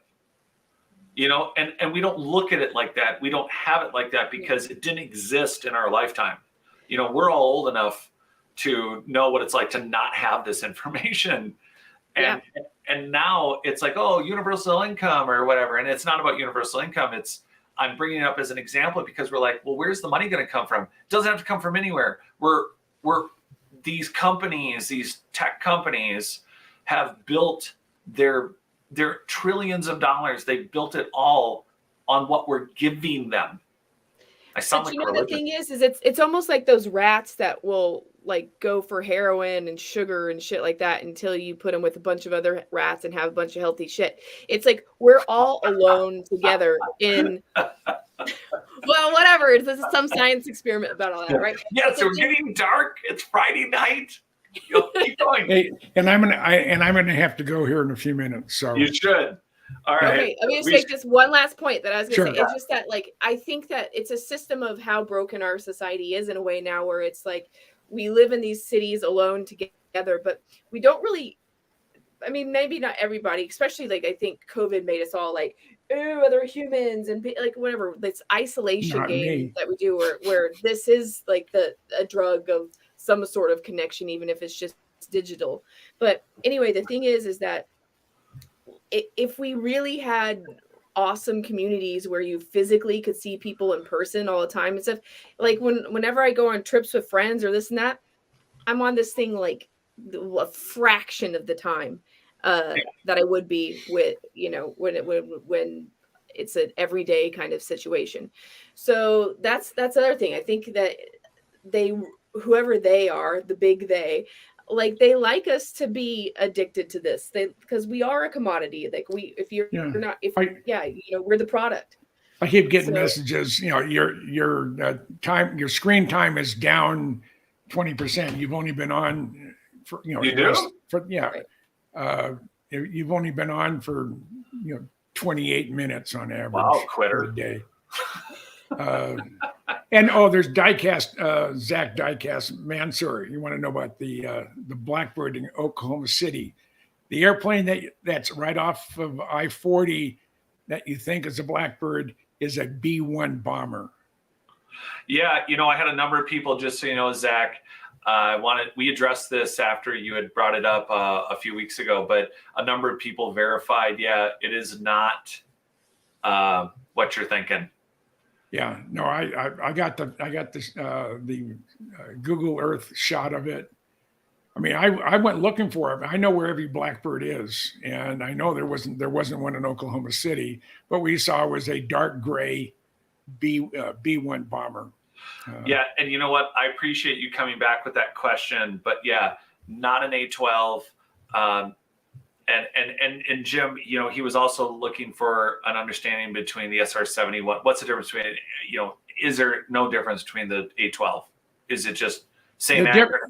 The difference between a SR-71 and an A-12 would be the difference between a next generation 737 and a 737 MAX. Right. So same spirit. The average everyday person could look at it. Well, it's just, you know, it's a 737. Well, there's a big difference. The same with the 727. He said it was an A-12 there months ago. No, I know where they're all at, and yeah, I mean, that's my area of expertise. People say, "Well, there's a Blackbird here, a Blackbird there." I said, "I know where they're all at. I've photographed them all, and I've been to all the locations that they're on display today." Yeah, and Zach, I got contacted by. The great thing about this community, it's really big, and the people who contacted me, a couple of them even called the museum.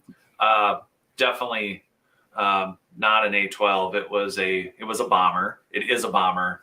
But yeah, either way, that's not where we're, I guess, ending it. Jim, you got to go. Do you want to say anything else right now, or should we just? For everyone, Jim and I, and hey, Nikki, you're in if you want. But speaking of galaxies in the center of the solar system, we are going to be talking with an astronomer that has a tower here in Utah, does some really cool work. We're going to be talking about that this Thursday at 7:00.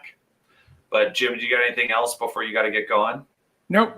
I was on for 2 hours with Ron Mason and Anthony, and I had to cut them short a little bit. So I got to be on with Jared at 7:00. There I got on. So I've been on since 5:00 my time. It's now 9. It's now 9:30. Wow. So Yeah, go do your thing. And then for everyone who joined us, thank you so much. Nikki, do you got anything you want to tell anybody about what you're coming up to or coming up on shows in the next week or so? Or I have Ben from Uncharted X coming on this weekend. That's gonna be cool. He touched on some like really cool like he did some what did he did some scanning of like some of the vases that are found in Egypt and stuff, and some of the precision. It goes into advanced tooling. It's really awesome. It's pretty detailed. Cool. That's a good episode coming up. But yeah, anyway, I liked this. This was fun. yeah, and if Nikki, if you want me on, just let me know. I definitely will. Okay, I'll reach out to you. Wednesdays and Thursdays, I'm tied up for a couple hours, but other than that, I'm open. Okay, cool. Yeah, I usually do pre-recordings, but the lives are so much better. No editing. Yep. No. This is true. Well, And we can talk off air for a second. So let's say goodbye to everybody who's in the chat and the future of the internet that watches us in perpetuity forevers. Thank you for watching. Yep. Thank you. And adios. And everybody have a wonderful evening. Bye, guys.